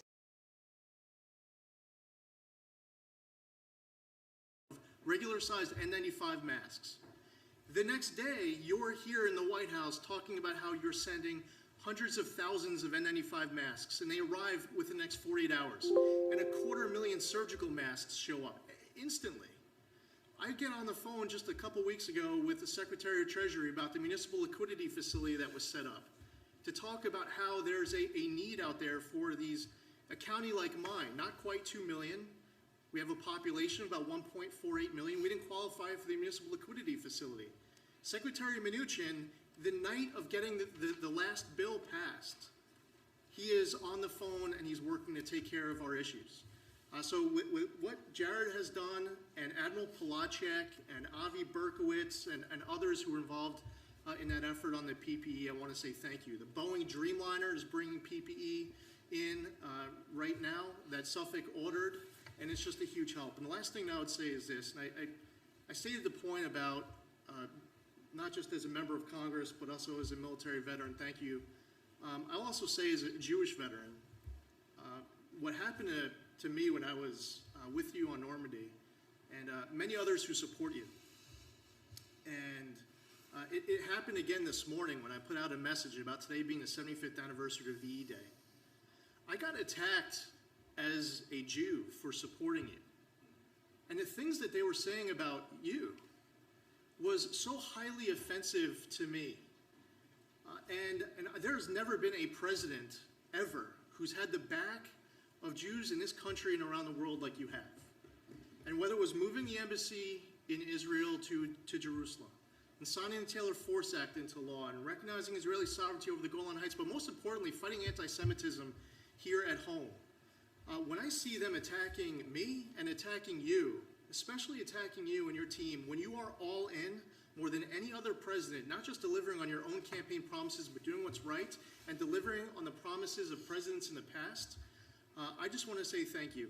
And the Speaker, we all should be in the same foxhole right now, with our rifles pointed in the same direction. And we're all here in the same foxhole with you, with our rifles pointed in the same direction. But unfortunately, while you recognize that the enemy is coronavirus, the Speaker believes that the enemy is you. And I believe that's really important for the Speaker to look around this room right now of people who serve in the House of Representatives who want to work today or in Washington today, that she needs to get her conference back here to fight for the American public as hard as we do. And I thank you for your leadership on all accounts and delivering for New York in what truly was a phenomenal way. Thank you, Lee, very much. Appreciate it. Thank you, Mr. President. Warren Davidson from Ohio. Definitely an honor to be included on this task force and be here really to work with you to help this transition to greatness. You've had great messages. It's resonated with the whole country, but definitely with the people of Ohio. We love you. Look forward to you coming back. And, you know, I think the example that you set when you talked about the governors leading the way, because the states really have had different experiences that Attorney General Barr has recognized in terms of defending civil liberties. Every single one of us wants to protect public health, and we're all anxious to grow our economy and get it back. But we all swore that same oath I swore in the Army to support and defend our Constitution against all enemies, foreign and domestic. So we take that very seriously, and the civil liberties that have been infringed upon, the sense of freedom and the sense of identity as Americans that's under attack in this era. Having the Department of Justice say we are going to defend freedom and lead that example is a big deal. And as we confront all these ideas on how to deal with safety, it's important to remember that even the Patriot Act expansion, it was just temporary. It was supposed to expire. And a lot of those same sense of urgency that came in after 9/11 led to the expansion of the FISA and the Patriot Act and the way it was abused against many people and very publicly against you was really just to keep us safe and just for now. But we still haven't really been able to reform FISA. We still have a chance to do that. But the temptation is always, but just to keep us safe. And some of the ideas with privacy, just to keep us safe at the CDC, tracing and quarantining and tracking everybody, it could be just as dangerous. So I think it's good to safeguard against that. And then I think the last thing is we're talking about VE Day. You know, last time the planet had this much debt was after World War II, after the United States. So the Fed has been tremendous in trying to provide stability in the face of governments largely closing our economy. So we did owe it to people to try to provide the stability that we did.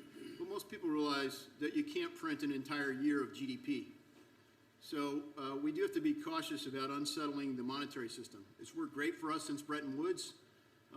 We have been the world's reserve currency, and we wouldn't want to give that up by being foolish with the amount of printing we're doing, because it's not being lent.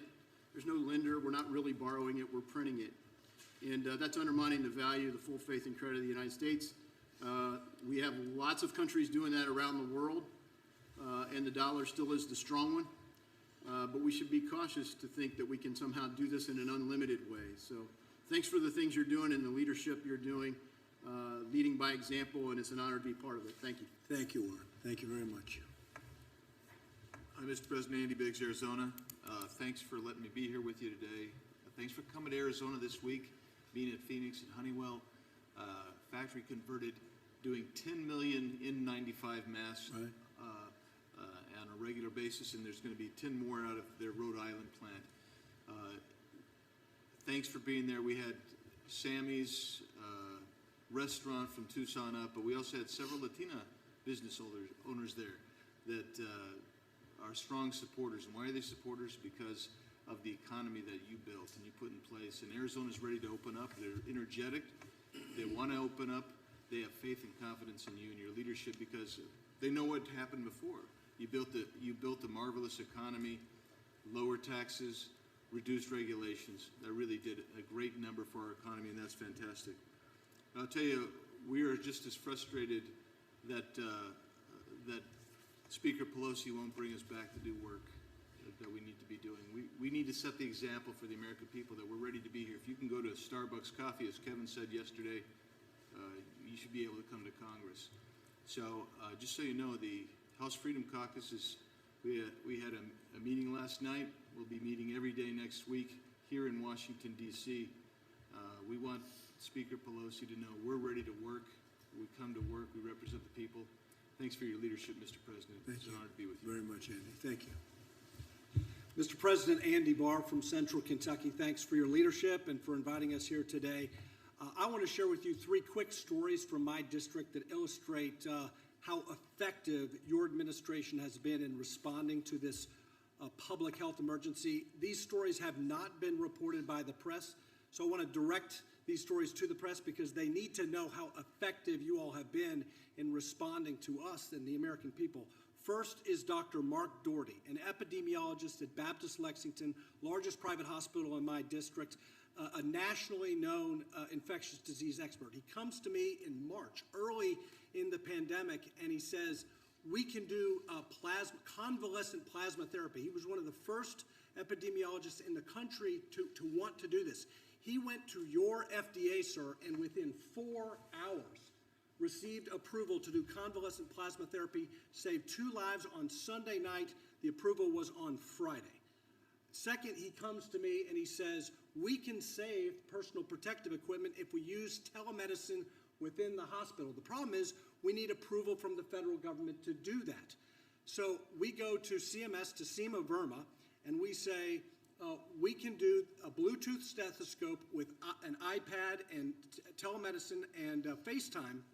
We don't have to send all of the healthcare workers into the negative pressure room. We can bring modern technology to the fight against COVID. We can protect healthcare workers, and we can conserve critical personal protective equipment. Within days, Seema Verma and her team at CMS responded favorably.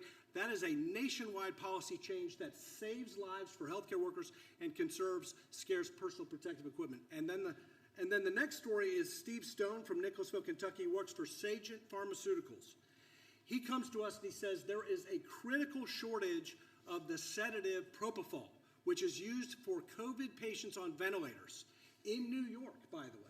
There was a shipment of a month worth of propofol that was held up by the government of Italy. So we got on the phone with Admiral Polachek on your team on Saturday morning. On Tuesday, he had talked to the State Department and had the Italian government release to New York life-saving propofol for intubated COVID patients in New York City, a month's supply. And that was your administration and Admiral Polachek responding instantly to that request. And then the third story is Secretary Mnuchin and his team, and Mark Meadows. We had a small business owner who was not approved in the first round of PPP because he bought the business after February 15th. But this is a 35-year-old business, a dozen employees, $60,000 a year jobs, a small business publication. We went to Mark Meadows, Secretary Mnuchin, his team, and within days, they changed the guidelines, frequently asked questions, new guidelines. We saved 12 jobs in Lexington, Kentucky because of your decisive action. So, Mr. President, thank you for the effective response to this pandemic and this crisis. Thank you. Thank you very much, Andy. Good afternoon, Mr. President. Scott Perry from Pennsylvania. I want to first thank you for acknowledging those NCAA championship wrestlers from Penn State. Jim Jordan, of course, as you know, is a big fan of those Penn State wrestlers. Mr. President, thank you so much for your bold, visionary, decisive leadership. It has made a huge difference in Pennsylvania, in the district I represent, and across the Keystone State.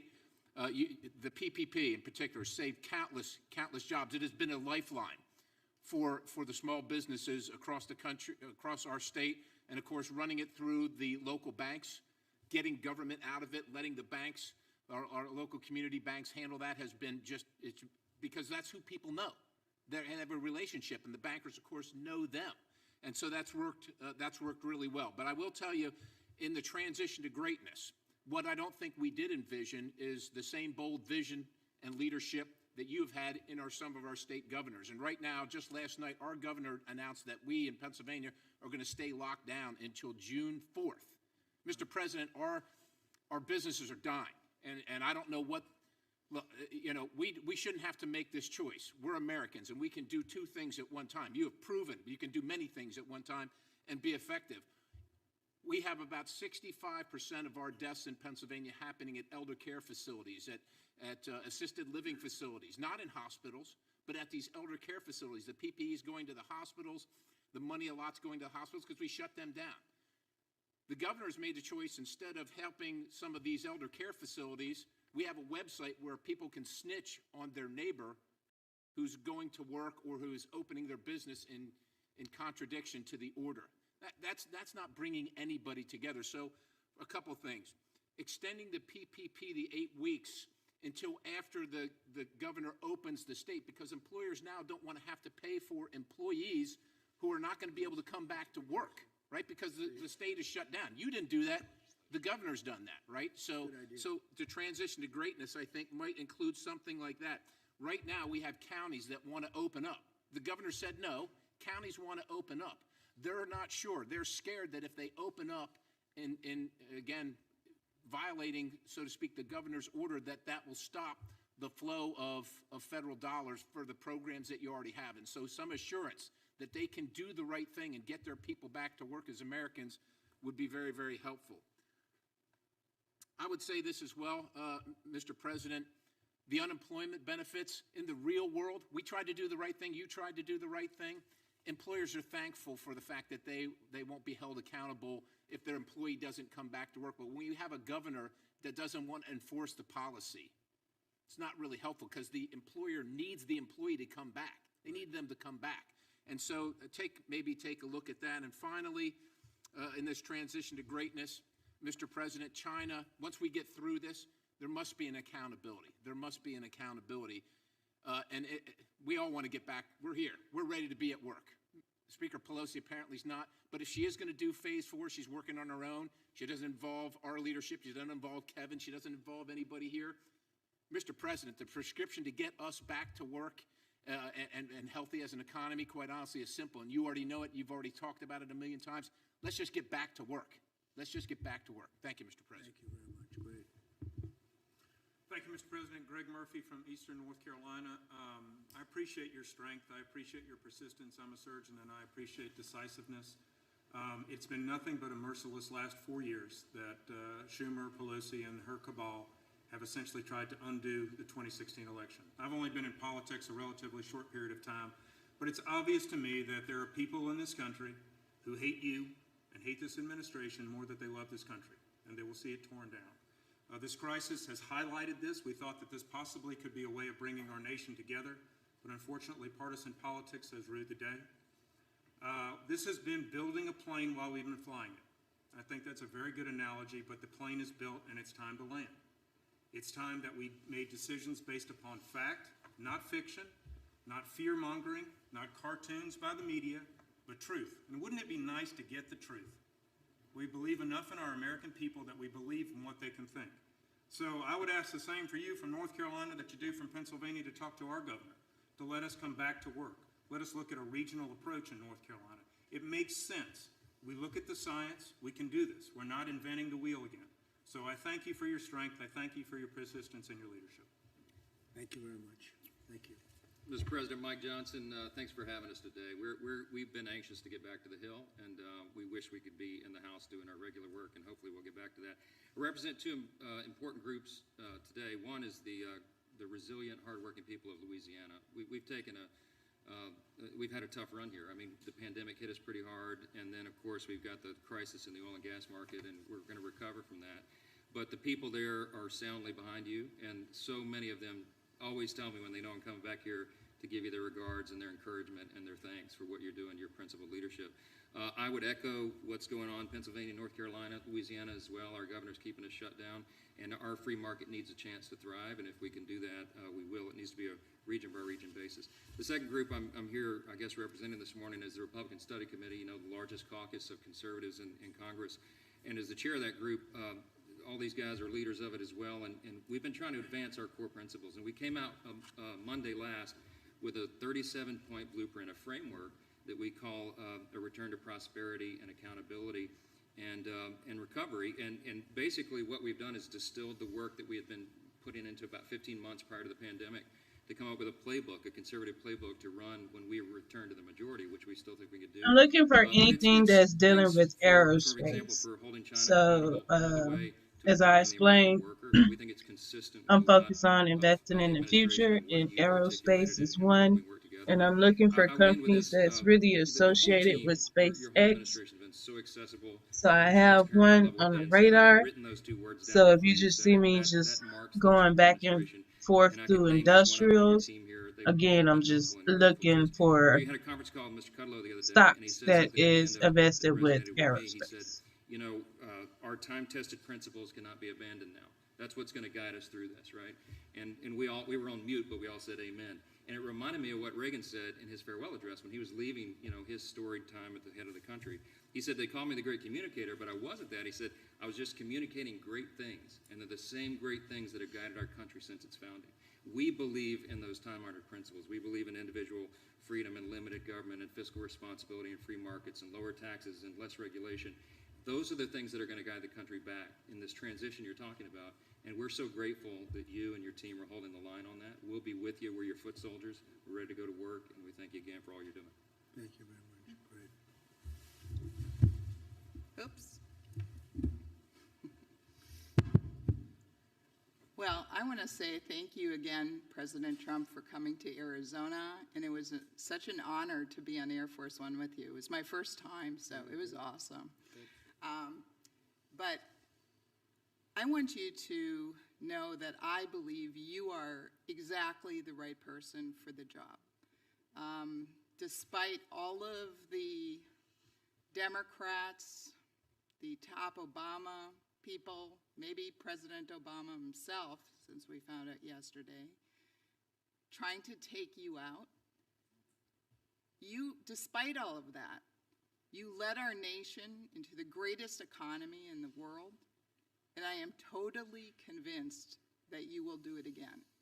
And so please don't let all the critics get you down. I know a lot of people are just Trump haters and they say mean things, but there are so many people out there, so many people in Arizona, throughout the nation that absolutely think you're doing a great job. So please keep it up. Thank you. We appreciate you. Thank you very much. Thank you. Beautiful. Thank you. All right. Thank you, sir, and thanks to everybody here.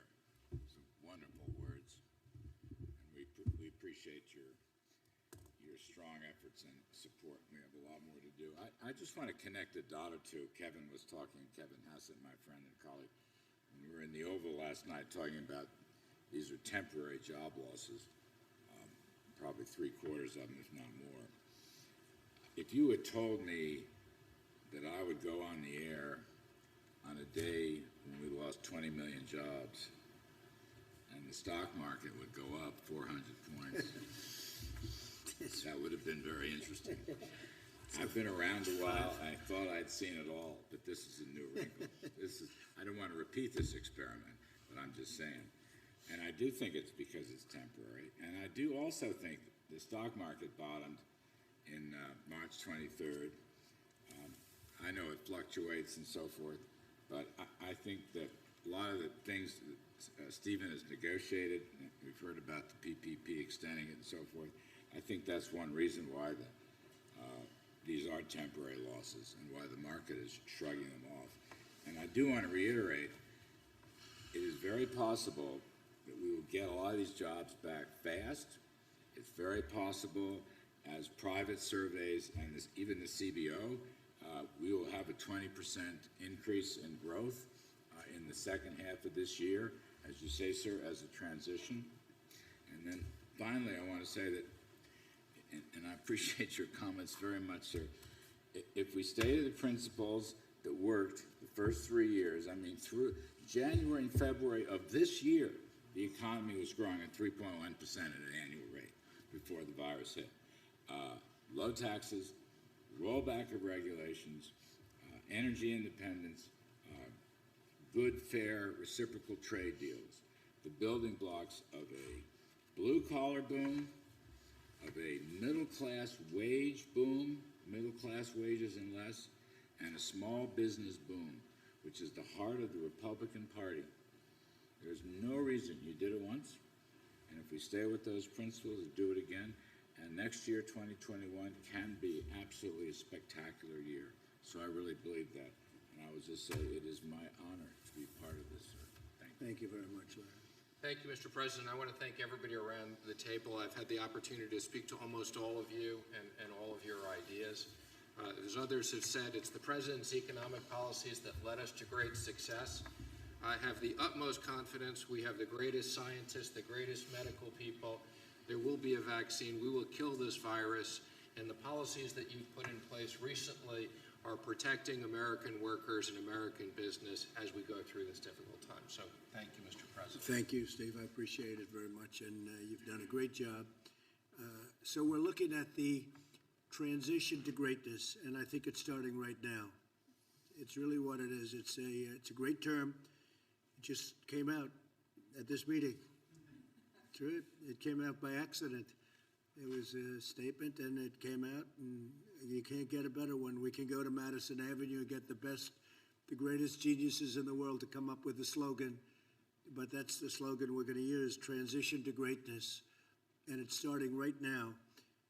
And I appreciate everybody we called. We said, can you be here? They hopped in a plane. Is that right, Mark? They hopped in a plane. Not one person turned you down. This was just a quickly set up meeting because the Republicans want to be here. And the Democrats have to come back and they have to get it going. And they're asking for things that they didn't ask for up front, but it's what they wanted. And they want things, and we're happy with what's gone on. We got what we needed, and but at the same time, we want to do what's right for the country. So we'll see what they're looking for, and we're in a position for a first time in a little while. You would never put yourself in that position, but we wouldn't agree to what they wanted, and it got sort of delayed, and now they need things, and we can sit back and we're going to watch, and we'll do what's right for the country. But so it's the transition to greatness. That's where we are. That's where it's starting right now. And I appreciate everybody for being here. And we're going to have a little meeting after the media goes. Do you have any questions? Yeah, Mr. John? President, can you bring us up to speed about a member of the Vice President's staff who has now tested positive for coronavirus? This is now the second staffer in the West Wing. Yeah, well, I don't know much about it. Does anybody want to talk about it? She's a wonderful young woman. Katie, she tested very good for a long period of time, and then all of a sudden today she tested positive. She hasn't come into contact with me. She spent some time with the Vice President. It's, I believe, the press person, right? It's a press person. So she tested positive out of the blue. This is why the whole concept of tests aren't necessarily great. The tests are perfect, but something can happen between a test where it's good and then something happens and all of a sudden she was tested very recently and tested negative. And then today, I guess, for some reason, she tested positive. So Mike knows about it, and Mike has done what he has to do. I think he is on an airplane going to some faraway place, but you'll be able to ask him later on. But they've taken all of the necessary precautions. I understand Mike has been tested, Vice President, and he tested negative. Mr. President, but if this can happen here at the White House, two people It tested. can happen anywhere. It can happen. So what, You why see is the where it American people happens. still confident going back to work then? No, because, well, then it would happen anyway, whether you did go back to work or whether you didn't go back to work. In fact, I saw a statistic come out of New York yesterday that was pretty strange, that most of the cases are coming from apartments and coming from homes. What was that all about? I think they said 66%. Did you see that? That was given by Governor Cuomo, that they're coming out of the home, right? So it can happen anywhere. It's a very elusive enemy, a vicious enemy, an elusive enemy, and I think more importantly than anything with this one, it's probably the most contagious enemy that anybody has seen. Mr. President? Yeah, please. Given two positive tests in the last 2 days, what precautions are you taking here at the White House to prevent the virus from spreading further, and are you worried that it's kind of already in the White House and might Well, be I'm not worried. No, I'm not worried. But, you know, look, I get things done. I don't worry about things. I do what I have to do. We've taken very strong precautions at the White House. But again, we're dealing with a invisible situation. Nobody knows. When I see that 66 in New York, 66%, where people stay home and that's where they're catching it at home, who would ever think a thing like that's possible? So all you can do is take precaution and do it the best you can. But Mike was tested today, and Mike was tested negative. So are you taking additional steps here at the White House in the light Yeah, of... we're taking very official steps. Mark, do you want to discuss that? We've already put in a few protocols that we're looking at, obviously, to make sure that the president and his immediate staff stay safe. But it's not just the president, it's all the workers that are here. Obviously, you're here on a daily basis. But the protocols that we're putting in place puts a stronger emphasis on making sure that we do the mitigation that we need to do to make sure they're safe. I don't want to get into all the procedures that we have embarked upon, but I can tell you this is probably the safest place that you can come to. All of you, as you know, have to be socially distanced from the president. His meetings that he has are done with a social distancing plan in place.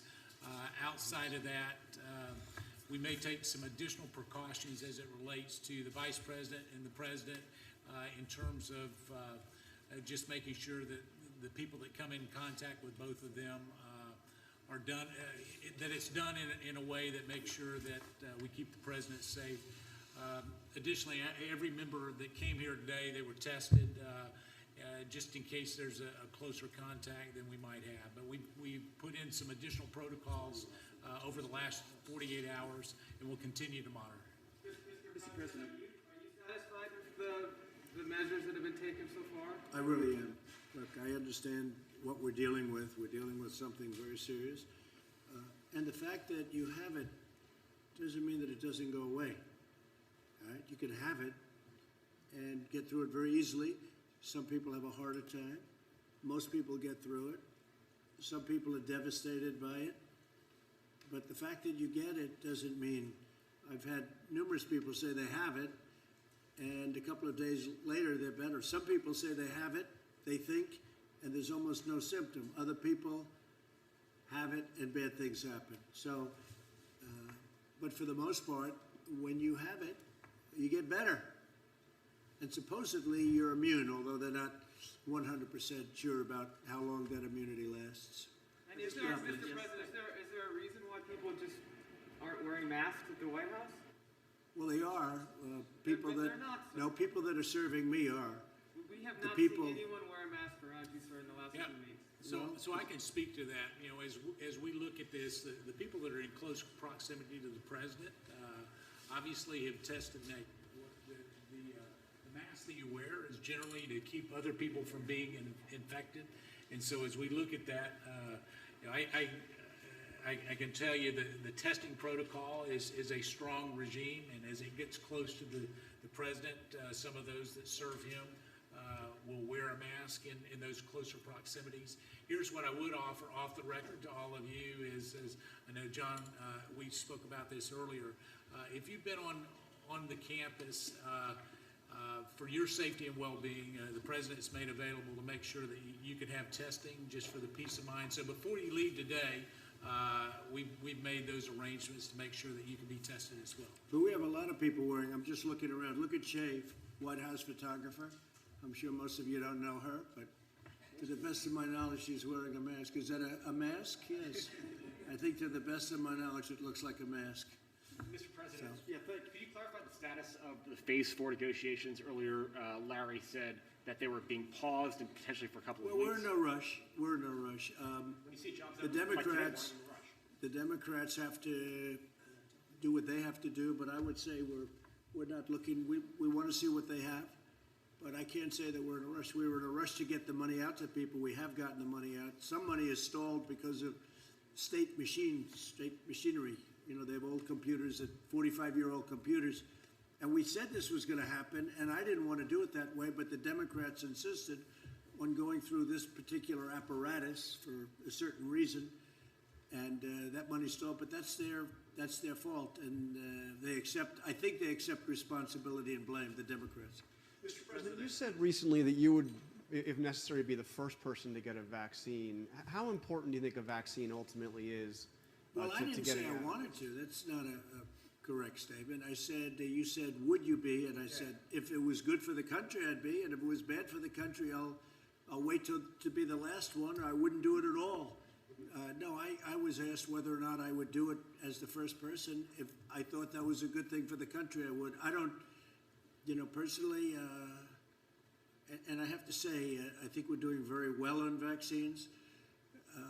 If they wanted to use me as a test, that's okay with me, if it was good. But that was really the way the question was asked.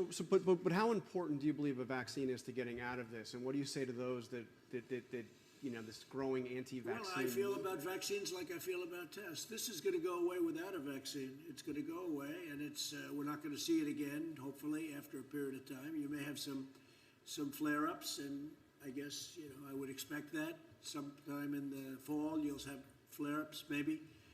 Maybe not, but according to what a lot of people say, you probably will. We'll be able to put them out.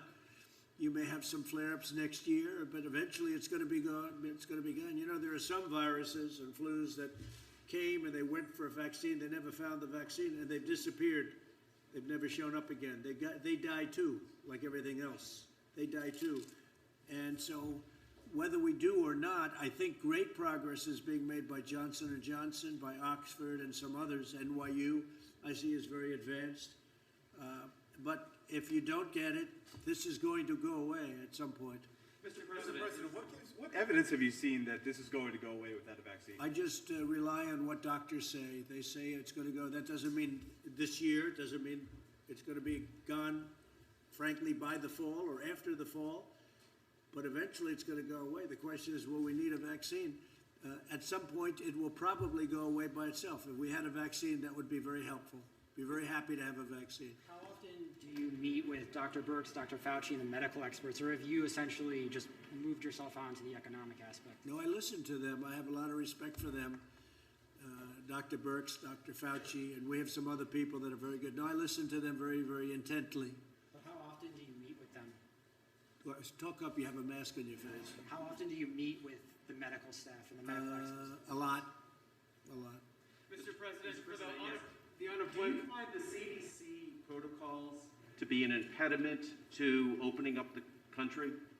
Which protocols? The recommended guidelines that have been. No, because I'm relying on the governors, and the governors are the ones that are doing that. And if I see something wrong, I'll clamp down on it very hard and very strongly. But I'm relying on 50 very talented governors. I don't think they are all talented, but many of them are very talented. Why are you not releasing those guidelines? They're released. They know what to do, and they know what they're doing. And we're going to see. But I'm relying on the governors to do their individual states, and they're relying on us very strongly for advice and also for help with respect to equipment, hospitals, beds, ventilators, but also medical supplies. So they're relying on us, and we're able to get them everything they need if they can't get them.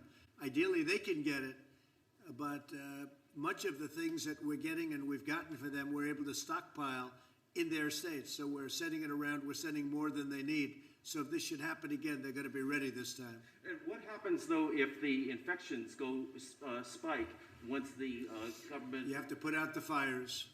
Then you're going to have to put out the fires, and the governor should be able to do that. Mr. President, you said the third quarter would be a transition and the fourth quarter would be good. Where do you expect to see the unemployment numbers at that time? Well, I think the unemployment numbers are going to go way up, and the statement that Kevin made is incredible. Everybody expects to have a job back very shortly. That's not a normal situation. You go into a bad economy, deep recession or worse, nobody expects to have a job ever again. Everybody expects, I saw that chart, almost everybody expects that they'll be working again. This was an artificial turning off of a tremendous economy. we did the right thing because we saved millions of lives, probably millions of lives. But this was just all of a sudden one day we had to turn it off. When we turn it back on, which we've just started doing, I think it's going to come back blazing. I think next year has a chance to be one of the best years economically we've ever had because there's tremendous pent-up demand. So if unemployment's at 14% now, perhaps going as high as 20%, where do you think that will be in the I think the number is going to be a great number. I'm not going to say exactly what. I can say over a period of time it's going to be where it was, maybe better. Can't get much better. We were at 3.5%. But it will be, I expect it to be where it was. The demand is going to be tremendous, and next year is going to be a tremendous year. Fourth quarter is going to be very good, maybe better than that. The transition is going to be very interesting, but you're going to see some very good numbers coming out of the third quarter. It's a transition. I call it the transition to greatness. We're going to have a great year next year. But do you think we can get dug out by the third or fourth quarter of this year economically? Well, the third quarter, we're moving in that direction. Right, I would say it's starting right about now. We're going to start moving in that direction. But the third quarter will be, I think it's going to be very good. It's going to be a very good indicator, but it's going to be very good. But it is a transition quarter. The fourth quarter is going to be good. It could be maybe more than good, Kevin. And next year is going to be, I think it's going to be a really powerful year, economically. Mr. President, Larry said this morning that he expects the May unemployment numbers to also be, problematic, to be very high. What are you and your administration, these lawmakers, what are you all doing? The May numbers, we haven't started coming out of it. And what are you all doing to provide relief to workers over the next? We're doing a lot. Look at all the money. We took $2 trillion and we're spending it all over because we want to have we're throwing money at it. And over the years they've learned that's much better than not doing it. Look at 1928. In 1928, they raised interest rates and they raised taxes. How did that work out? Not too good. Not too good. But if you look at 1928, 1929, the first thing they did was raise taxes, and then they raised interest rates, and they choked everybody to death, and it took 15 years to recover, more than that. So we do it, we're doing it the right way. We have a lot of great students of finance. I'm one of them, and we're throwing money at it. And I'll tell you what, I've watched some people and read some people that I would say would not have agreed with that, and I haven't seen anybody disagreeing with what we're doing. And in fact, they say what we're doing with the PPP, with all of the things that we're doing, is great. One thing we could do is a payroll tax cut. That seems to bother the Democrats. One thing with the payroll tax cut, though, it's over a little bit longer period of time. But a payroll tax cut is something that some people that are very smart, I'm one of those people that like it because I think it's really sustainable. I think it will sustain it. But that's one thing that a lot of people would like to see.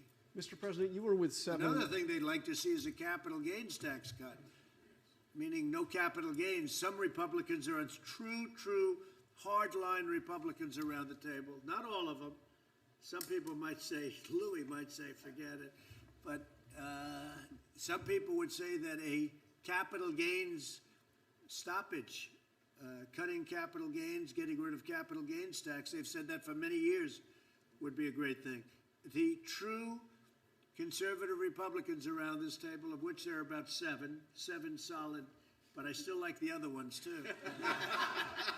But they would say that's music to their ears, right? So we'll see. I would be in favor of that. Yeah. Mr. President, you were with 7 American heroes earlier today, these World War II veterans, all in their 90s.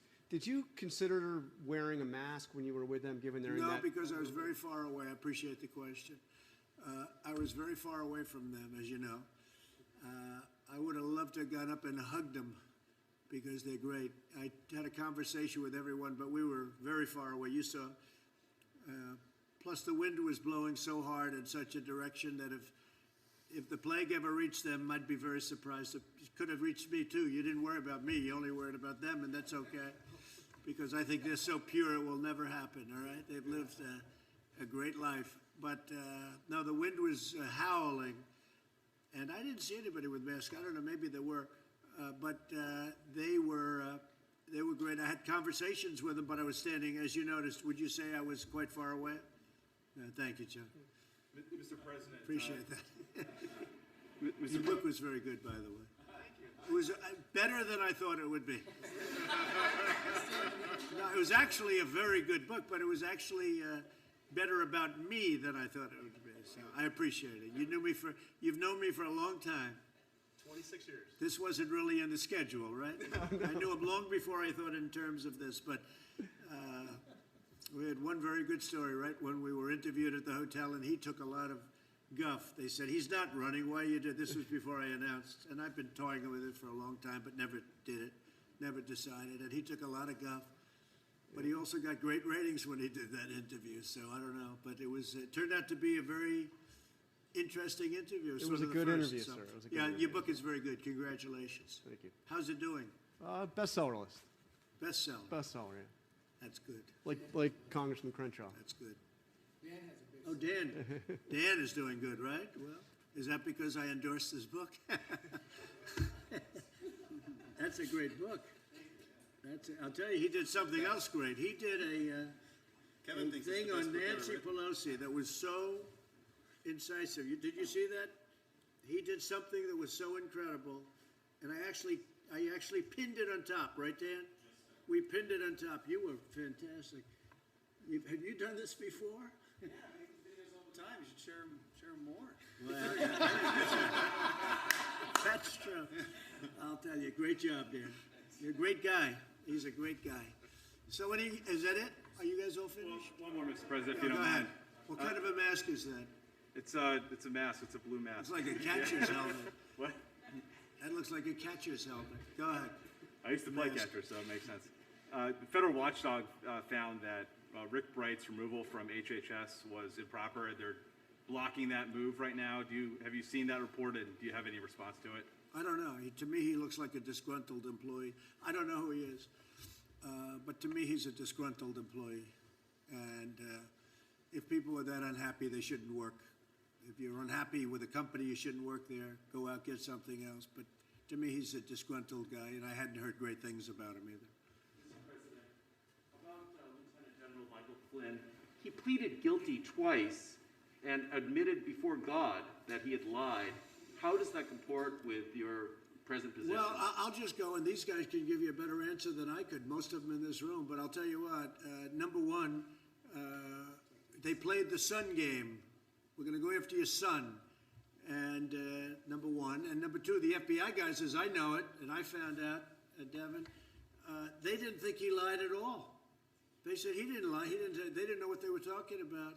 And Mueller's group, Mueller's gang, that didn't find that I did much, did they, after wasting 3 years? But Mueller's gang of culprits, they said he lied. But the FBI, in this case, said he didn't lie. What's the story in that, Devin? Well, you have to remember that this is a 30-some-year veteran of our military who headed the Defense Intelligence Agency.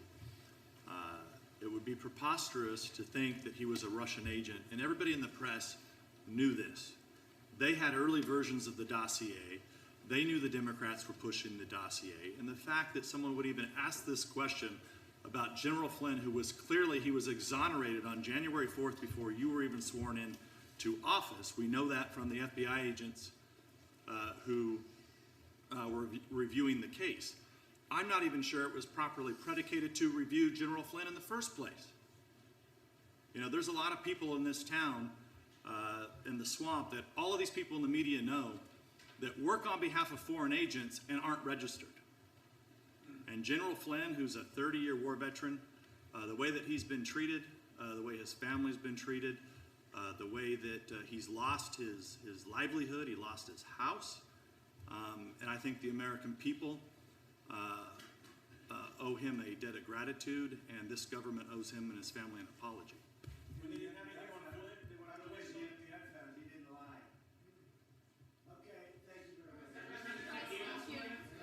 Thank you very much. Have you reached out to Michael Flynn at all?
Chicago hospitals. Right now, we're at a little bit under 1,200 on that, so we're doing okay. We right now have 480 patients on in the ICU in Chicago. We must never. Must also commend the heroic work of our. Must also commend the heroic work of our healthcare system and our healthcare workers. There will never be adequate words to thank them, as well as our first responders and essential workers who have been sacrificing on behalf of every resident in our city.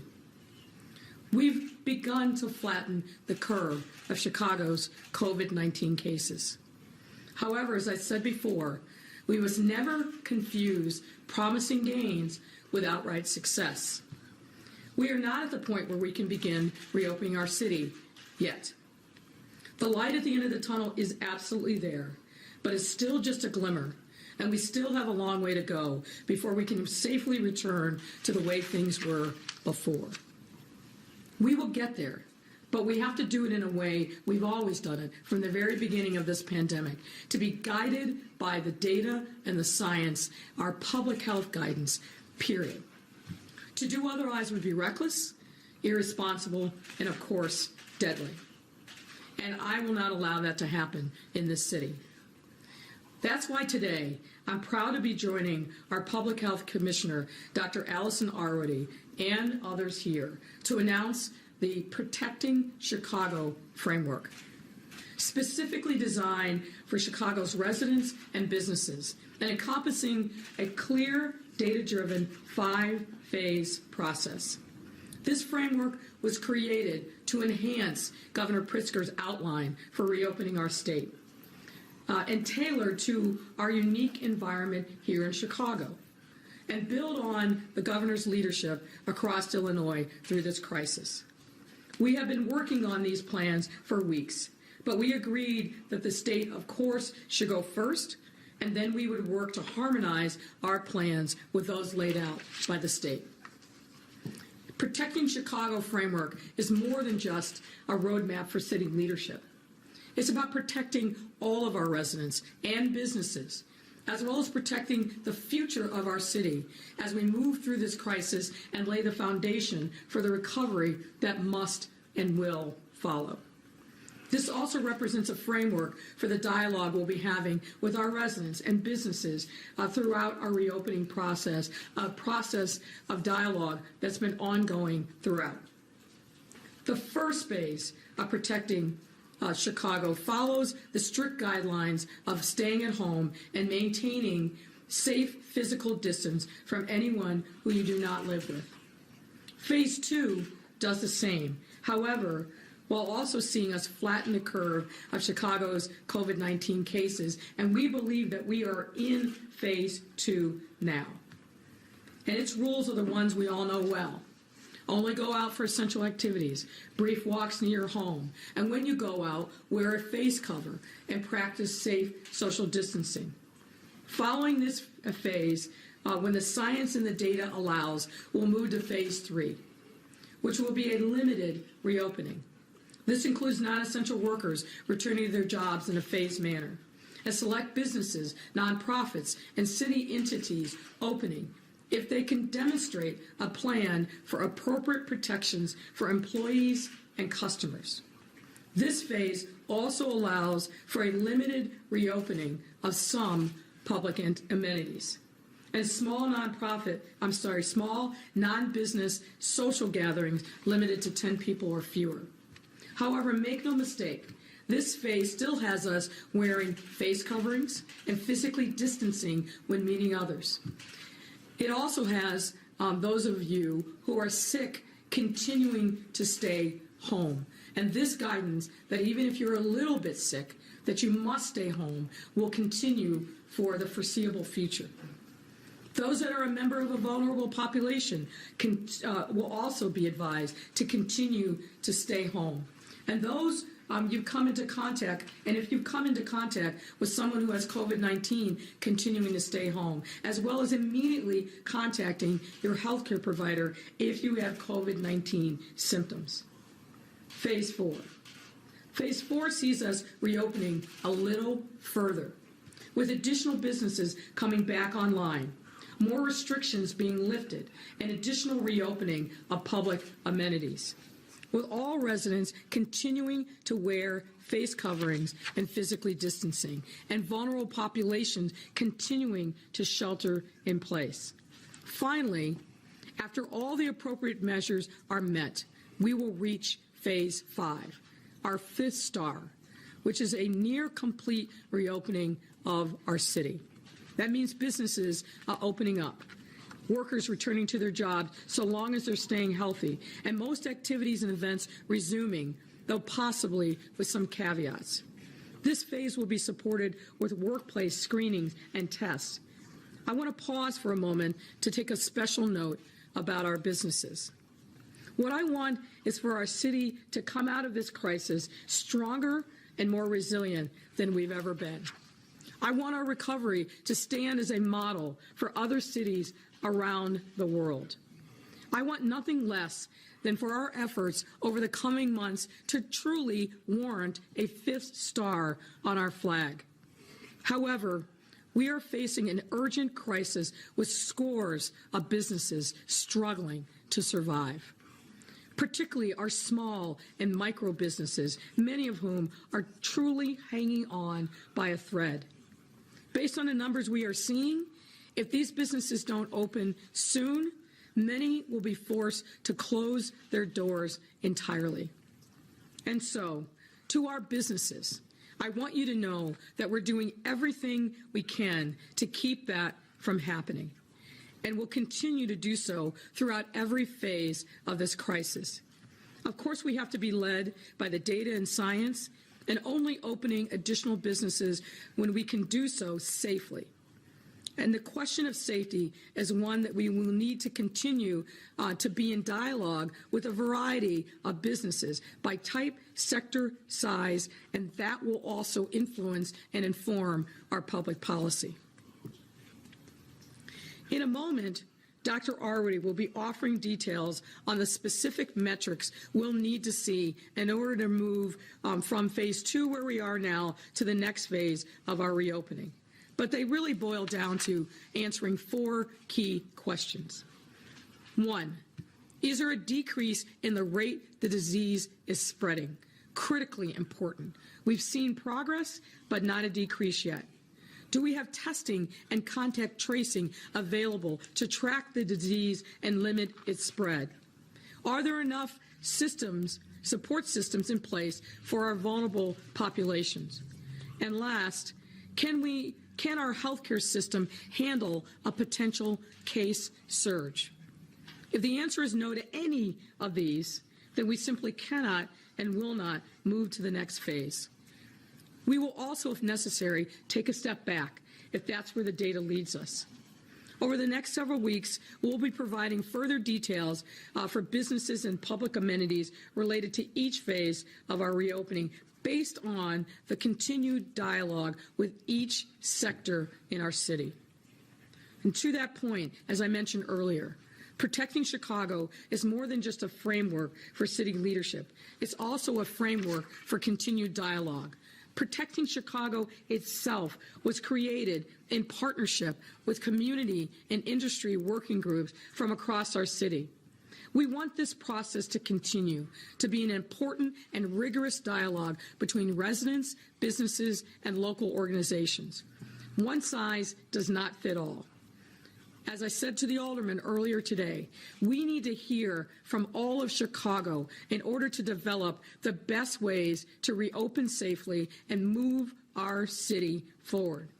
Toward that end, we've created an online survey to hear from residents directly on the ways you can best support our reopening. Your responses will shape our decisions on where we need to place greater emphasis and how we can make our reopening as smooth and supportive as possible. And I encourage Chicagoans to fill out this survey by visiting our city's COVID website, chicago.gov/coronavirus. The survey is simple, it is short, and it is anonymous. These next steps will be important and encouraging. but we can't get ahead of ourselves. This is a framework we'll need to operate in until we have a vaccine for COVID-19. And regardless of what you may be hearing elsewhere, the truth is we do not know right now when a vaccine will be available. All of us, of course, want it to come as soon as possible. But at this point, we don't anticipate having one until sometime in 2021. And I'm going to say that again. We don't know when it's coming. We hope it's sometime in 2021, but it's not here yet. Until then, the structure of our lives will continue to be based on how we can safely move around. How do we maintain social distance, even as we gradually open up and come back together? How do we take care of and safeguard our most vulnerable residents? Critical questions for us to be able to answer. All that means is continuing our rules related to face coverings, hand washing and sanitizing, and physical distancing. I take very seriously my responsibility to keep our residents safe every day in any way that I can. And I want to thank the residents for everything that you've done to stay home and to save lives. It's been critically important. It's made all the difference in the progress that we've made in the city, but we have to maintain that vigilance and diligence in making sure that we are continuing to follow the public health guidelines. I also want to thank the countless individuals and organizations who've really stepped up in remarkable ways for helping their fellow Chicagoans in this time of great need everywhere. As hard as it's been, we are getting through this, but we must continue to work hard and be diligent. This is truly an experience like none we've ever seen before, and we have to do it together as one city in a recovery that will make all of us stronger and more resilient and more inclusive than we've ever been. And at this point, I'd like to invite Dr. Arwady to the podium to provide details on the health metrics that will be guiding our progress forward. Doctor?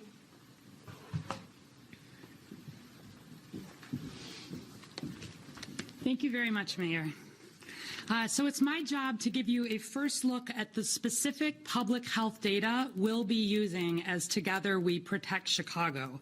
My team of epidemiologists or data scientists at the Chicago Department of Public Health track these and many other metrics every day. And we've chosen some of the most important indicators that will let us know that it is safe to move forward as a city. I want to be clear that these indicators are in no way in conflict with the broader state framework, but they allow us to follow our local outbreak in much more detail and, as always, direct resources to where they are most needed. We have defined 7 indicators that in combination will let us follow cases, hospital capacity, testing capacity, response capacity. We have to be sure that as a city, we are making progress in all of these areas. We are all so anxious to get as many people back to work as quickly and safely as we can, and to get us all back to our new normal. Following this data over time will let us do this in a data-driven way and will let us protect Chicago. I'll give you a quick sense of where we are on each of them. The details are meant, as the mayor said, to guide the next stage of our transmission, from stay at home to cautiously open. You'll get a sense of where we've made the most progress based on where those yellow stars are. The stars further to the right signal the ones that we're already further along on. We want to be absolutely transparent about the local information that we're using to make these decisions. So I'll be talking in more detail about all of these indicators on the Facebook Live that I do at 11 every day, and we'll be posting on the website details about each indicator with graphs that you'll be able to track over time to see how we're doing in each of these areas. I want to be clear that the stars may move at a slightly different pace, but fundamentally, we need to be able to say yes. Are the cases going down? Yes. Can our hospitals handle the number of people who are seriously ill with COVID-19? Yes. Are we testing enough as a city? Yes. And are we building up our response capacity to be able to meet the demands and protect Chicago, not just right now, but all the way through recovery? Yes. Let's look at them quickly. The first two indicators have to do with the basic question of whether cases are going down. As of today, we have 28,567 lab-confirmed cases in Chicago residents. We have 1,206 deaths in Chicago residents. We are adding cases every day, 999 cases just since yesterday. We need to see that rate of increase not just flatten, but be on the decline. But we also need to potentially correct that for the increase in testing that you've seen. And so, for example, the state chose to call out a 20% positivity rate as sort of a sign of making progress on cases. Currently, here in Chicago, we're at approximately a 26% positivity rate. But I'll tell you in a minute how we want to get at that amount of progress. But also, we don't just want to follow the overall cases. The second indicator gets at cases by looking at the severe outcomes. So that's the people who need to be hospitalized, need to be in the ICU, need to be on a ventilator, or unfortunately die. Because in those settings, we've had very good testing from very early on. So we don't have this problem of the change in testing. We are seeing flattening and just the beginnings of decline in a lot of these. We want to see these declines for all of the time-based indicators on an average over 14 days so that we know we are safely making progress. The third really gets at hospital capacity. And here, we put this right into our Chicago context. So at the state level, they talked about making sure that we had at least a 14% surge capacity. But that can be a little complicated to define because here in Chicago, our hospitals have already surged a lot to meet the demand, particularly in the ICU.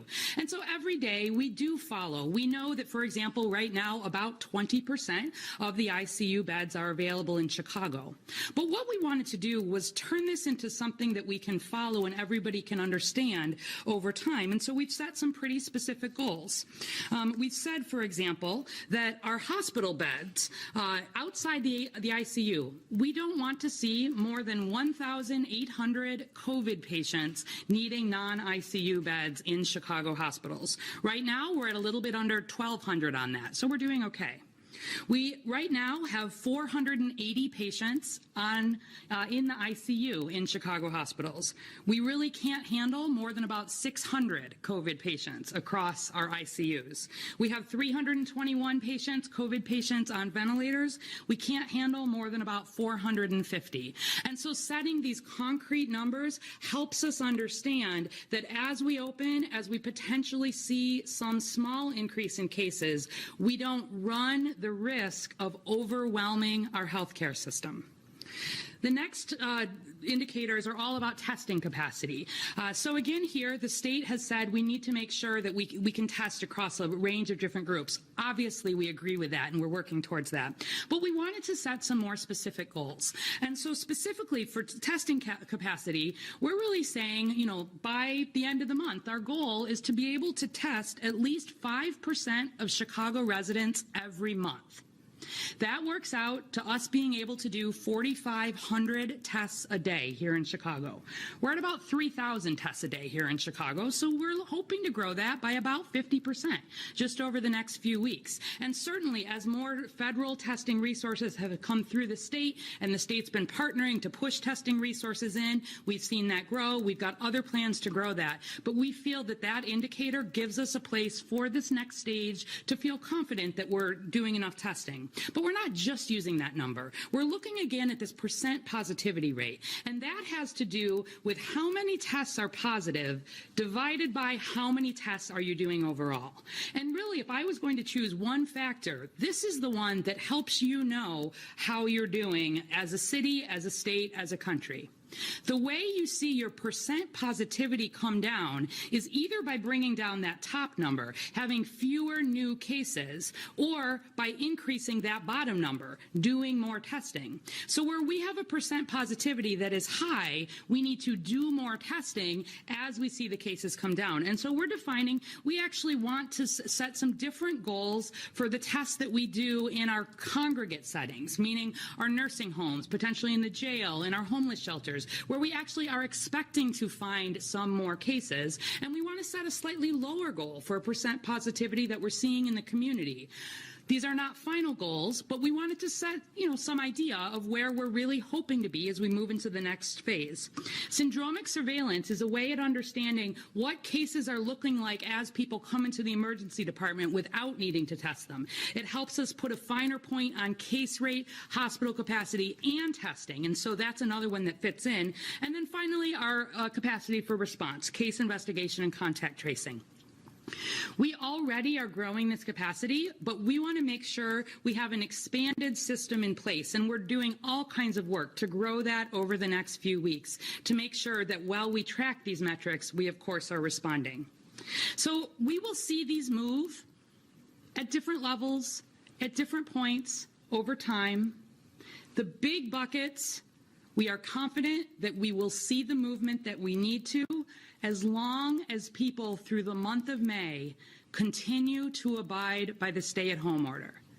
That is what has flattened the curve for us so far. That most fundamentally will get us on the other side and going down. We'll watch the hospital capacity, we'll build the testing capacity, and we'll build our response capacity. All of these together, we feel confident that we will be able to move ahead, not just our next step, but throughout this response. Our goal is to use data to protect Chicago and get us all back to our new normal. And with that, I will bring up Samir Mayakar.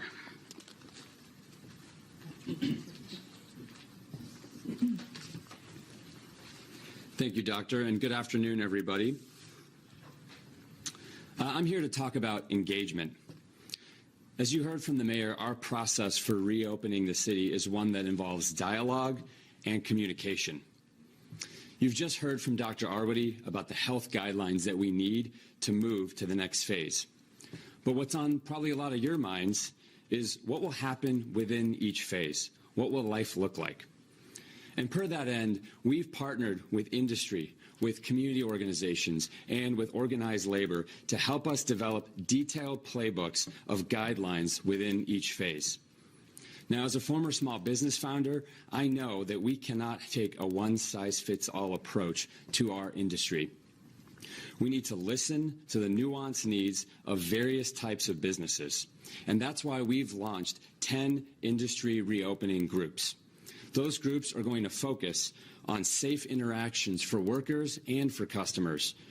They're going to think through the details about protective gear, about hygiene standards, about capacity constraints.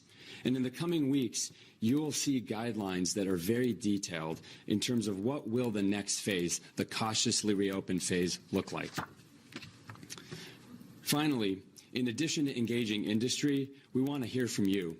And that's why the mayor has requested that you all, as Chicago residents, take our survey. And as she mentioned, you can visit chicago.gov/coronavirus. We truly hope you'll fill out our reopening survey because we want to hear from you. And with that, I'd like to turn it over to one of the members of our industry working groups who's been a valued partner of ours here in City Hall, and that is Sam Toya with the Illinois Restaurant Association.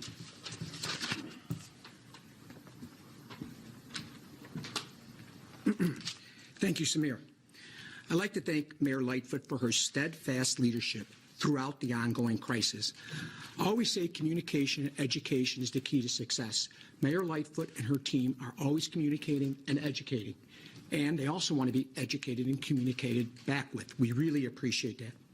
As you all have heard, the City of Chicago is taking a thoughtful approach to reopening our economy by assembling experts from all industries to offer recommendations and best practices. These working groups represents the breadth and diversity of Chicago's business community and the many individuals we employ. I'm honored to lead the working team focused on the food and beverage sector. And let me go deep on that. So we got restaurateurs and beverage sector people from the south side, the west side, the southwest side, the northwest side, north side. We have a great working group. When we are offering our thoughts and feedback on the state's plan, which we believe underestimates our ability to operate safely. On a day-to-day basis, restaurateurs are focused on the health and safety of our customers and our team members. This isn't new to us. Even before the pandemic, restaurant operators have been held to the highest health standards. Restaurants are the cornerstones of our 77 communities here in the culinary capital of the United States. Under Mayor Lightfoot's leadership and with this joint effort between civic, business, and community stakeholders, we look forward to getting back to work safely. Thank you.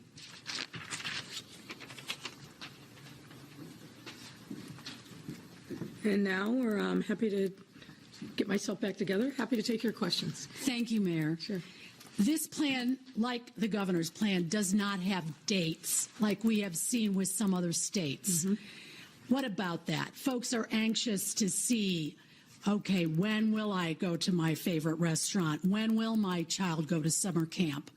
Why no dates associated with the plan? Well, that's very easy because we have to be guided by the science and the data. And we can't predict and put a stake in a particular date to say this is going to happen this way or that way. This virus has been unpredictable really from the very beginning. You'll recall back in March, we really were worried greatly that we were going to see a huge spike in cases that would overrun our healthcare system. Luckily, that didn't happen. Even in the last 2 weeks, we've seen a lot of fluidity in what we're seeing in the data. So we could put a date out, but it would be completely arbitrary, and it wouldn't be governed by the science and the data. We have to be led by what the public health experts are telling us. And so we believe that we have set out a framework that is workable, that makes sense, that is data-driven. But when the precise dates are, when we hit those metrics and those milestones, we'll only know when we get there. Can you tell us if you consulted with the governor? Did you show him your plan? Did you get feedback from the governor? How have those discussions gone? When's the last time you spoke? Not just myself, Dana Kozlov is asking that as well. I spoke with the governor earlier today. We talk virtually every day. He read me into at a high level what their plans were. Obviously, we now have had the opportunity to see it in detail. This is something that both of us, meaning the state and the city, have been working on for weeks. And so we talked several times about a framework, talked about phasing.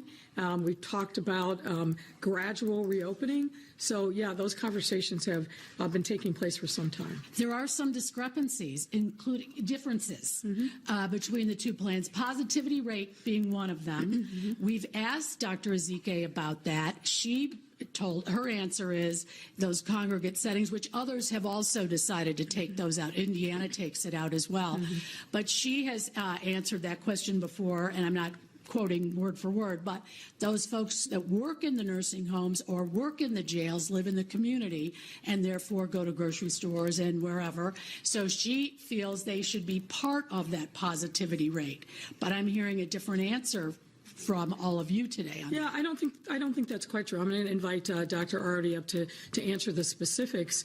But look, if you read the fine detail of the governor's plan, and I have, and probably many of you have as well, you see that it allows for specific cities and regions to come up with region-specific plans. Obviously, the governor's plan is one that covers the entirety of the state, but there's a lot of differences between Chicago and Cairo, from us to Peoria and Champaign-Urbana. So I think the beauty of the governor's plan is it allows us to use local specific data to dig down into particulars on how we're going to protect the city of Chicago based upon the data that's different here than it is in other parts of the state.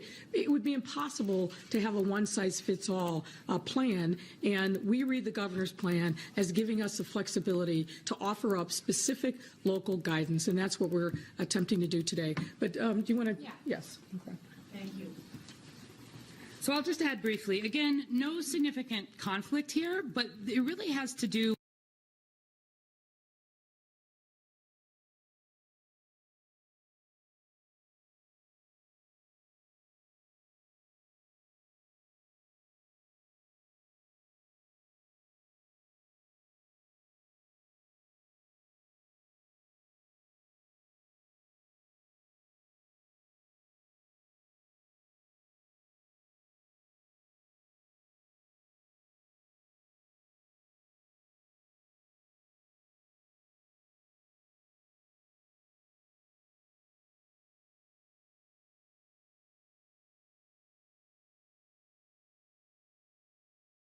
it appears, based upon my reporting, that it's on a collision course with Senate Majority Leader Mitch McConnell. How optimistic are you, Chairwoman Waters, that this is going to end up on the president's desk within the next 2 weeks?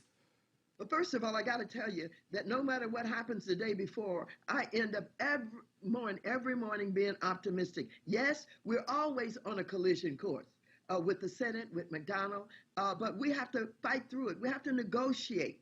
This is where negotiating skills are most important.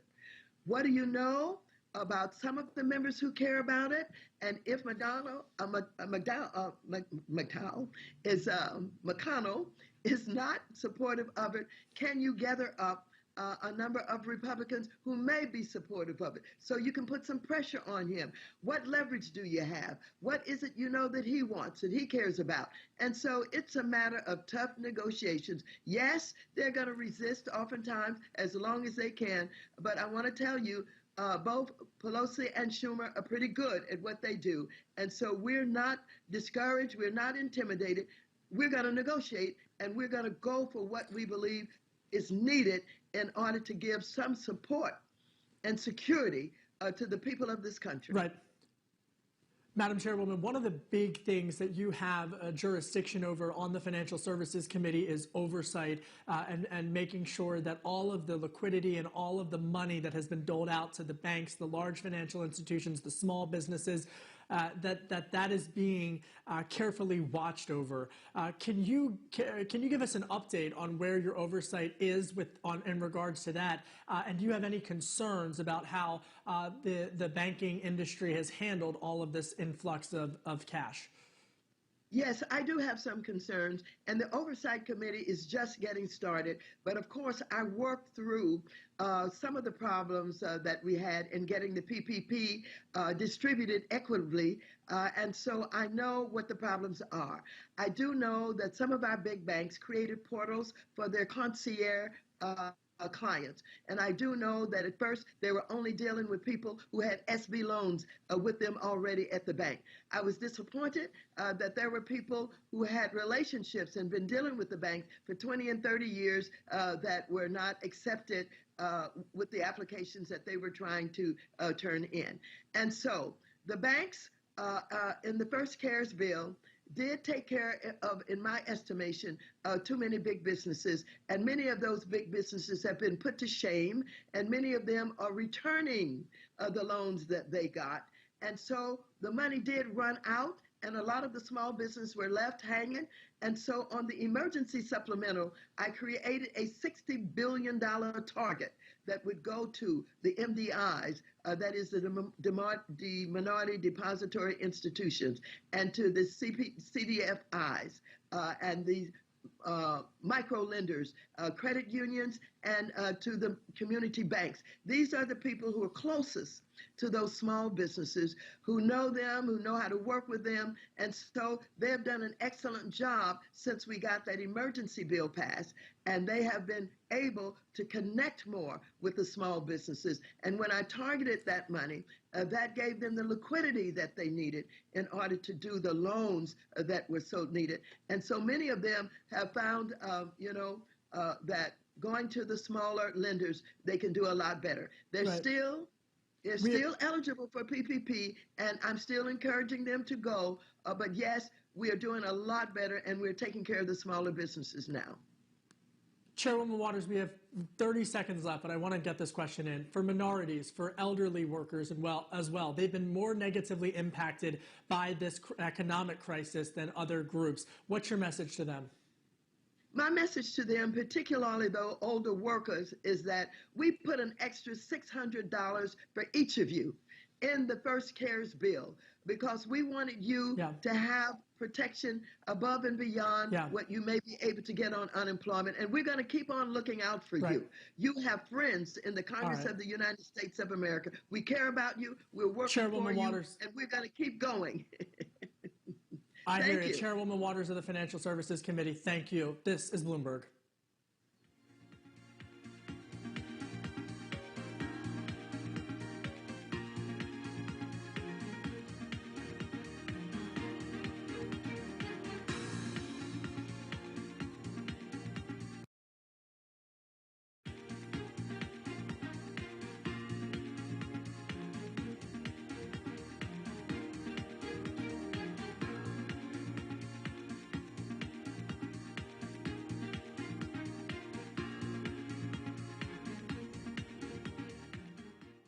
COVID-19 up.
Broadcasting live to New York, Bloomberg 1130. To Washington, D.C., Bloomberg 99.1. To Boston, Bloomberg 106.1. To San Francisco, Bloomberg 960. To the country, Sirius XM Channel 119. And around the globe, the Bloomberg Business app and BloombergRadio.com. This is Bloomberg Business Week. All right, coming up, we're going to check in with Dave Wilson. Carol Master's going to tweet while we do that, but it's all good. Looking forward to that. I am tweeting. There's been some nice conversations going on about T-shirts, workouts, the important stuff. Let's get back to Charlie Pellet. He has the actual important stuff that's going on in the markets. Hey, Charlie. Well, hello there, and I'm staying tuned for the song of the day from Dave Wilson, like everybody else. Got to begin with Apple reopening U.S. retail stores next week, beginning in Idaho, South Carolina, Alabama, and Alaska. Story we did tell you about earlier. Apple shares, though, they are up right now. Apple shares are advancing today. We have also got the Dow, the S&P, NASDAQ, part of a broader quarter rally. Stocks, in fact, now at their best level of the day. Apple, by the way, up by 2.3%. Company says it will require additional safety procedures, including temperature checks, social distancing, and face coverings to ensure customers and employees continue to stay healthy. From the U.S. to China to Germany, scientists working around the clock and around the world to find a vaccine against the novel coronavirus. There are more than 100 coronavirus vaccines in development globally, according to the World Health Organization. Andrew Pekosh is a professor at the Johns Hopkins Bloomberg School of Public Health. He was interviewed this morning on Bloomberg Television. Just this week, the FDA and the NIH gave approval to move into the second phase of vaccine testing with a number of the vaccine candidates. The first phase was just the safety testing. I haven't seen that data yet, but I assume since they've been approved to go into the second phase that the safety data has come up looking really good. The Johns Hopkins Bloomberg School of Public Health is supported by Mike Galar Bloomberg, founder of Bloomberg LP and Bloomberg Philanthropies. Uber getting a warm response from Wall Street after the San Francisco-based firm posted its first ever decline in rides, but it said business is already starting to recover. Uber shares driving higher now by 5.5%, and we have got Lyft up now by 2.3%. Its San Francisco-based rival. 10-year down 13.30 seconds with a yield there of 0.68%. S&P up 44 now, up 1.6%. 27 minutes to go ahead of the close. The Dow now rallying by 420 points, up 1.8%. NASDAQ up 1.5%. Quick check of gold up 0.7, 17.03 the ounce. West Texas Intermediate crude rallying 4%, 24.50 a barrel. I'm Charlie Pellet. That is a Bloomberg Business Flash. All right, Charlie, thanks so much. You are listening to Bloomberg Business Week. This is Bloomberg Radio. Get back to where you once belonged.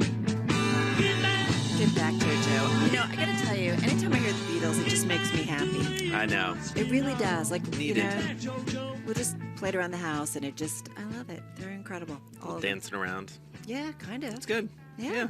We were stuff. both sort of bouncing as that came on. Right? It's good. It's good. I mean, I'm sitting on a yoga ball, so it's easier. Are you today? Yeah, absolutely. Good for you. It's my new jam. Listen, it's all happening. Whoa, It's all whoa, happening whoa, here. whoa. It's Don't all fall happening here off. in Sleepy Hollow Studios. Let's go to New Jersey. Dave Wilson's there with his chart of the day. Get back. What's up?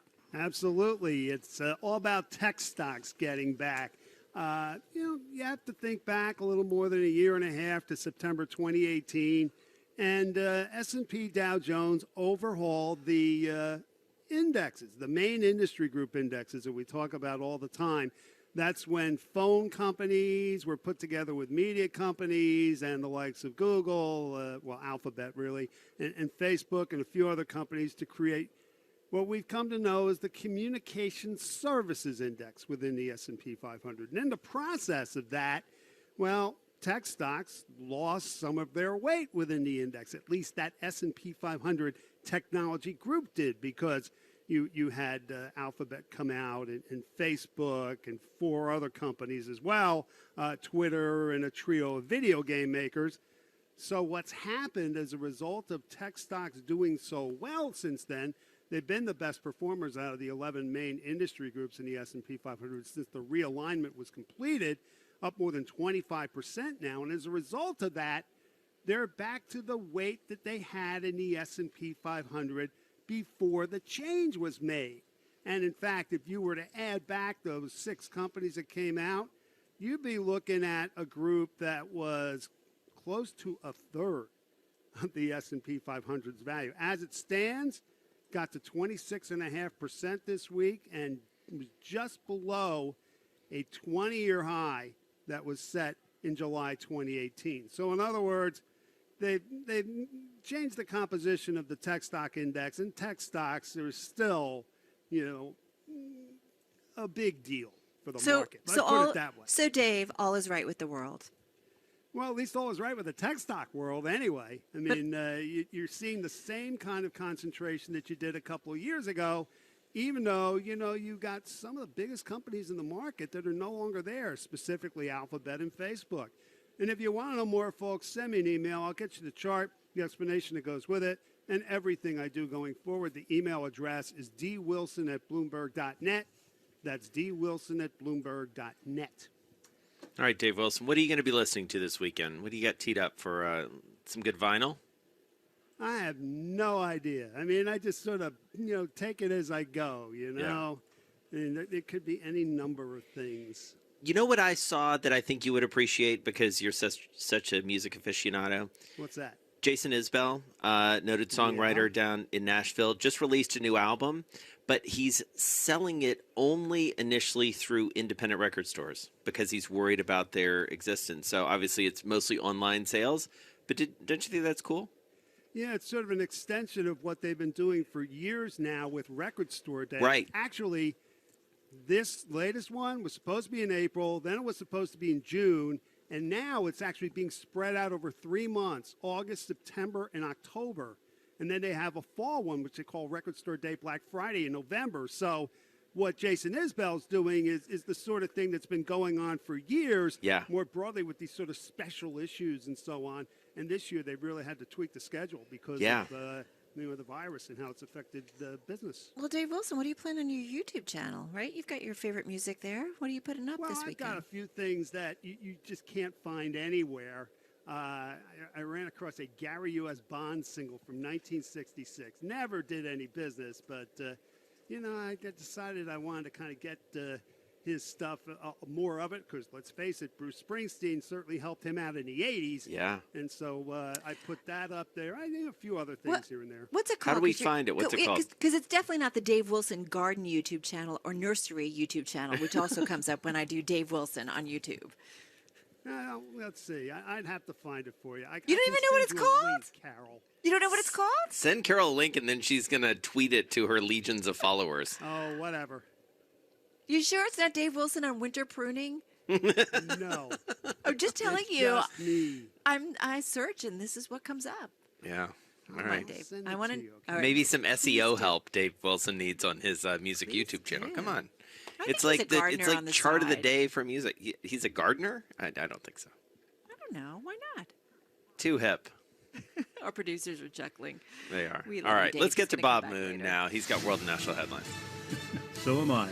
20.5 million jobs vanished in the worst monthly loss on record, and the unemployment rate rocketed in April to a level last seen during the Great Depression, 14.7%.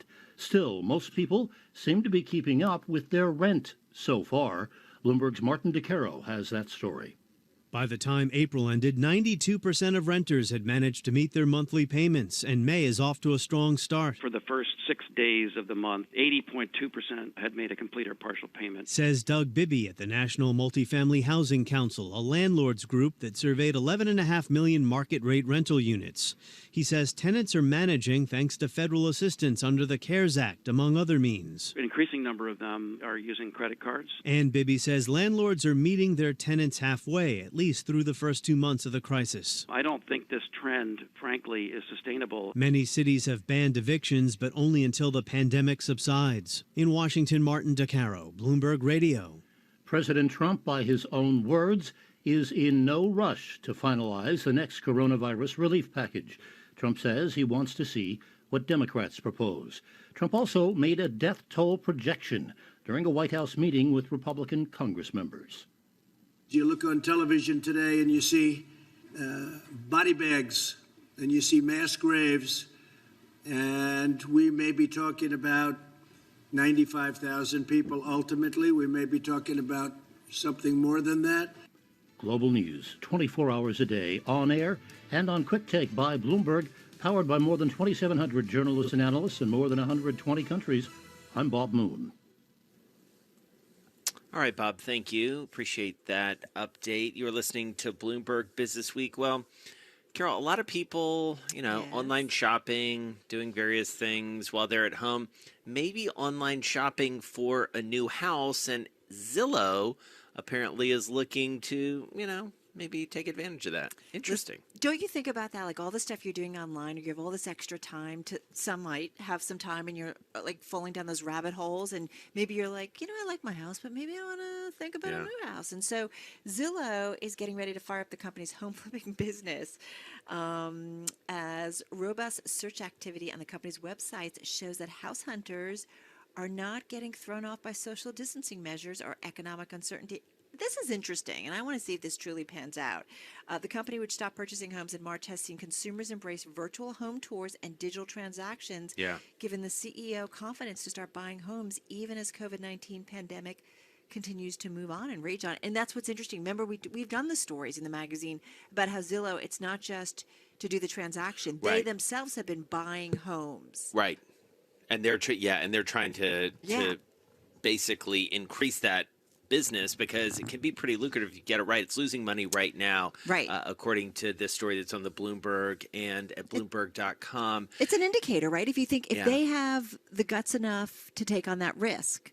Right. Well, and part of what they're betting on is people at home. And clearly you're talking about more affluent people here who are sort of looking around and saying, I can't believe I'm like crammed into my bedroom, working on my laptop while my kids are running around and I don't, what's that? My 10,000 square foot home. Yeah, exactly. I'm running into everybody. Yeah, I don't know if I don't know either. I don't know exactly if that's the case, but yeah, people and as you say, may have some extra time and a little bit of wanderlust, even if it's only digital.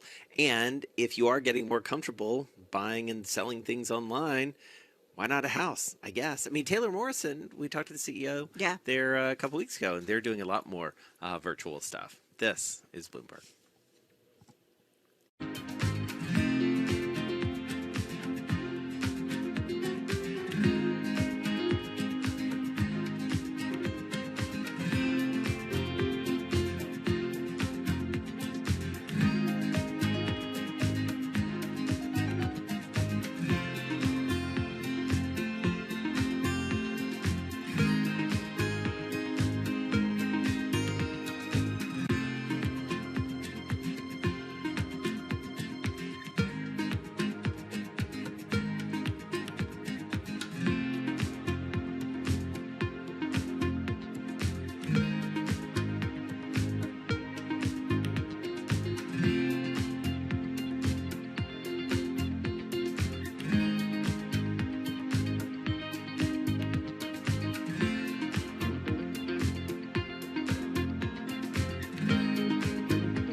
Markets, headlines, and breaking news 24 hours a day at Bloomberg.com, the Bloomberg Business app, and on Quick Take by Bloomberg. This is a Bloomberg Business From Flash. Bloomberg World Headquarters, I'm Charlie Pellet. We've got 13 minutes to go ahead of the closing bell. Stocks gaining for a second day, on track for a winning week. Investors embracing risk in spite of the biggest monthly loss in jobs in more than 70 years. Oil is gaining. West Texas Intermediate up 4.3%, $24.57 a barrel. Shares of energy, industrial, and consumer staples companies put the S&P 500 on pace for its first weekly gain in 3. The S&P up now by 47, up 1.7%. NASDAQ up 140, up 1.6%. Should mention that year-to-date, NASDAQ now higher by 1.63%. S&P in the year-to-date column remains lower by 9.4%. The Dow up today by 435 points. That is an advance of 1.8%. 10-year yield this Friday, 0.67%. Gold down 0.6%, lower by $10.60 the ounce at $17.05 on spot. I'm Charlie Pellet. That is a Bloomberg Business Flash. I'm driving in my car.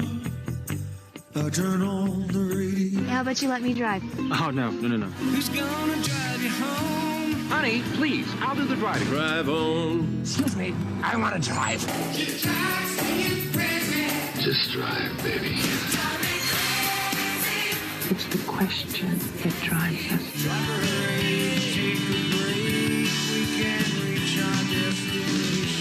This is the drive to the close. That funky music will drive us till the dawn. On Bloomberg Radio. Yep, and as we drive to the close on this Friday, getting ready to wrap up another trading week, we are taking another leg up. We're pretty much hovering at our highs of the session, and I was just looking, Jason, at the 5-day moves on the Dow, the S&P, and the NASDAQ. We've had quite a rally this week. Yeah. NASDAQ alone up about 6%, 2.5% higher on the Dow, and the S&P up about 3.5%. So a lot of optimism, and the risk trade definitely on. So let's see what J.J. Kinahan has to say about it. Chief Market Strategist at TD Ameritrade. They've got $1.2 trillion in assets under management. Actually, yep, got that right. And J.J. joining us on the phone from Chicago. J.J., nice to have you here. Man, investors, I hope you're doing okay. Yes. Investors definitely looking past, still the numbers that we increasingly get on the virus. We just checked in with the CEO of Allina Health, and they are, still on an upward slope when it comes to the virus out there in the Midwest. Investors, are they too optimistic too soon? Well, I think that the risk is, exactly what you're saying. Right now, it's optimism. It's fantastic. But I think we have a risk to the market in probably 4 to 6 weeks when optimism perhaps meets the reality of businesses perhaps not opening fast enough for people's liking, if you will. You look at the jobs report this morning showing all those jobs being laid off in, restaurants and bars, et cetera, hotels. You would expect that a lot of those will come back, although how long will it take those hotel jobs to come back in the hospitality industry? And, again, so I just think as I look at that jobs report this morning, will it take people longer to get back to work than the market's pricing in right now? And in a market that's going to be driven by, as you're referencing, COVID news, maybe tariff news, you have another factor then in a few weeks, and that's going to be, are we getting back to work fast enough? Right. And so when you factor all of that in, Carol mentioned and Charlie Pellet mentioned as he was running through the numbers, tech has essentially looked entirely past all the drama and trauma of this year. Is tech sort of the safest place to be at this point generally? And what are some of the names you like there? Yeah, so I think in general, Jason, tech obviously has been, particularly the chip makers for the last couple of years, I think have been the big surprise because, all we talked about was they were going to get hit badly when we had tariffs, et cetera. But then you look at a company like Cuervo, QURVO. I don't think Cuervo might be something a little different, Jose. But, you're thinking ahead to tonight, JJ. You're still working. Yeah, exactly. It's good. Well done. I'm thinking about I'm thinking about 25 minutes from now. There you go. Quite honestly, you look at their numbers today, not only phenomenal, but the biggest thing I thought about that, willing to come out and say, here's what we're projecting, and we're projecting good numbers in a market where people are not projecting. And it's interesting, the one stock that I thought in all these companies that have pulled their projections, there was only one stock I thought got hurt on that, and that was actually Intel. If you remember that morning, they got hurt for not projecting. So it is interesting to me that the chips continue to do pretty well during all of this, and I think that that's where we have to continue to look for leadership. Is it a good leading indicator? I believe it is, and because if the demand there stops, what you're saying is so many electronic devices, their demand is slowing down pretty considerably also. So even though Apple had, the sales there were a little bit disappointing in their recent earnings, the fact is we're still seeing demand overall for what, people replacing devices or buying new devices. And I think that that's a really, really positive sign, not to say that that's going to be a straight line up also. But as people do get back to work, hopefully you see some pent-up demand there. JJ, what do you make of a name like Macy's right now? Carol and I were sort of in our chat that we have going back and forth on the sidelines of the show, talking about that one, especially in light of what you saw with Neiman's this week, what you saw with J. Crew. I mean, Macy's is a troubled retailer. It's a troubled company in a troubled industry. Do you stay away from retail at this point? Right, and and we should point out today, right? They delayed their announcement for their results. Yeah. Yeah, I saw they delayed the results, and actually the funny thing is the stock's up on that news. But, here's what I would say to most people. It is a $5 stock, though. Let's just remember, JJ. But that's exactly where I was going is when stocks get under $10 and it's, not on the ascension but on the descension, I think, that's a little bit of a warning sign for most investors generally. When everybody in your sector seems to be saying that they're having trouble. And let's face it, most of the Macy's stores, particularly in Chicago and New York, take up some big real estate spaces. It's tough to put the amount of inventory in those spaces that makes them look filled. But on the other hand, you don't want to carry too much inventory, particularly with the swiftness with which you can do things online. So I think they're at that point where they're still deciding what they want to be, and that's not a good place to live right now. And their stock may be up, but their bonds are tumbling. And in a case like this, I like to watch the debt markets for what it tells us. I don't know. You've seen market cycles. I don't know. For me, it seems like it's going to be a while before we get back to kind of a normal market cycle with normal factors, normal quote unquote, impacting it. What's your thoughts? Got about 45 seconds here. Yeah, sure. I think you're hitting it on the head. I just think our definition of normal is going to change pretty significantly. The other thing being, at the end of the day, talking about this, in times of crisis, you want to go with perhaps lower beta stocks on companies that have a lot of cash. And in this market, we have a 10-year yield, at about 75 basis points. You want to maybe look for dividends, at least for a while, until, to your point, Carol, you get more of a feel of what normal will be. All right. Well, we're going to leave it there. Pave the way for you to Cuervo get to that time. Cuervo, JJ Kinahan. Great to catch up with you, Chief Market Strategist for TD Ameritrade. Or soon-ish. Joining us on the phone from Chicago. Soon enough. Sooner than us, it sounds like. I was going to say, we got a couple hours to go. And I'm watching you, Masser. I'm watching you. All I got is water and tea in front of me. That's all exactly. I have. I've got an apple. I'm staying away from the cinnamon rolls. In any case, all right, we're going to get you to the close of trading. A green day, a green week. Another leg up. Another leg up. Yeah. Interesting to see what everybody makes of this. We'll bring you your movers and shakers and that closing bell in just a minute. This is Bloomberg.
Thank you for tuning in. The stock market has closed. We at a green. I will see you next week.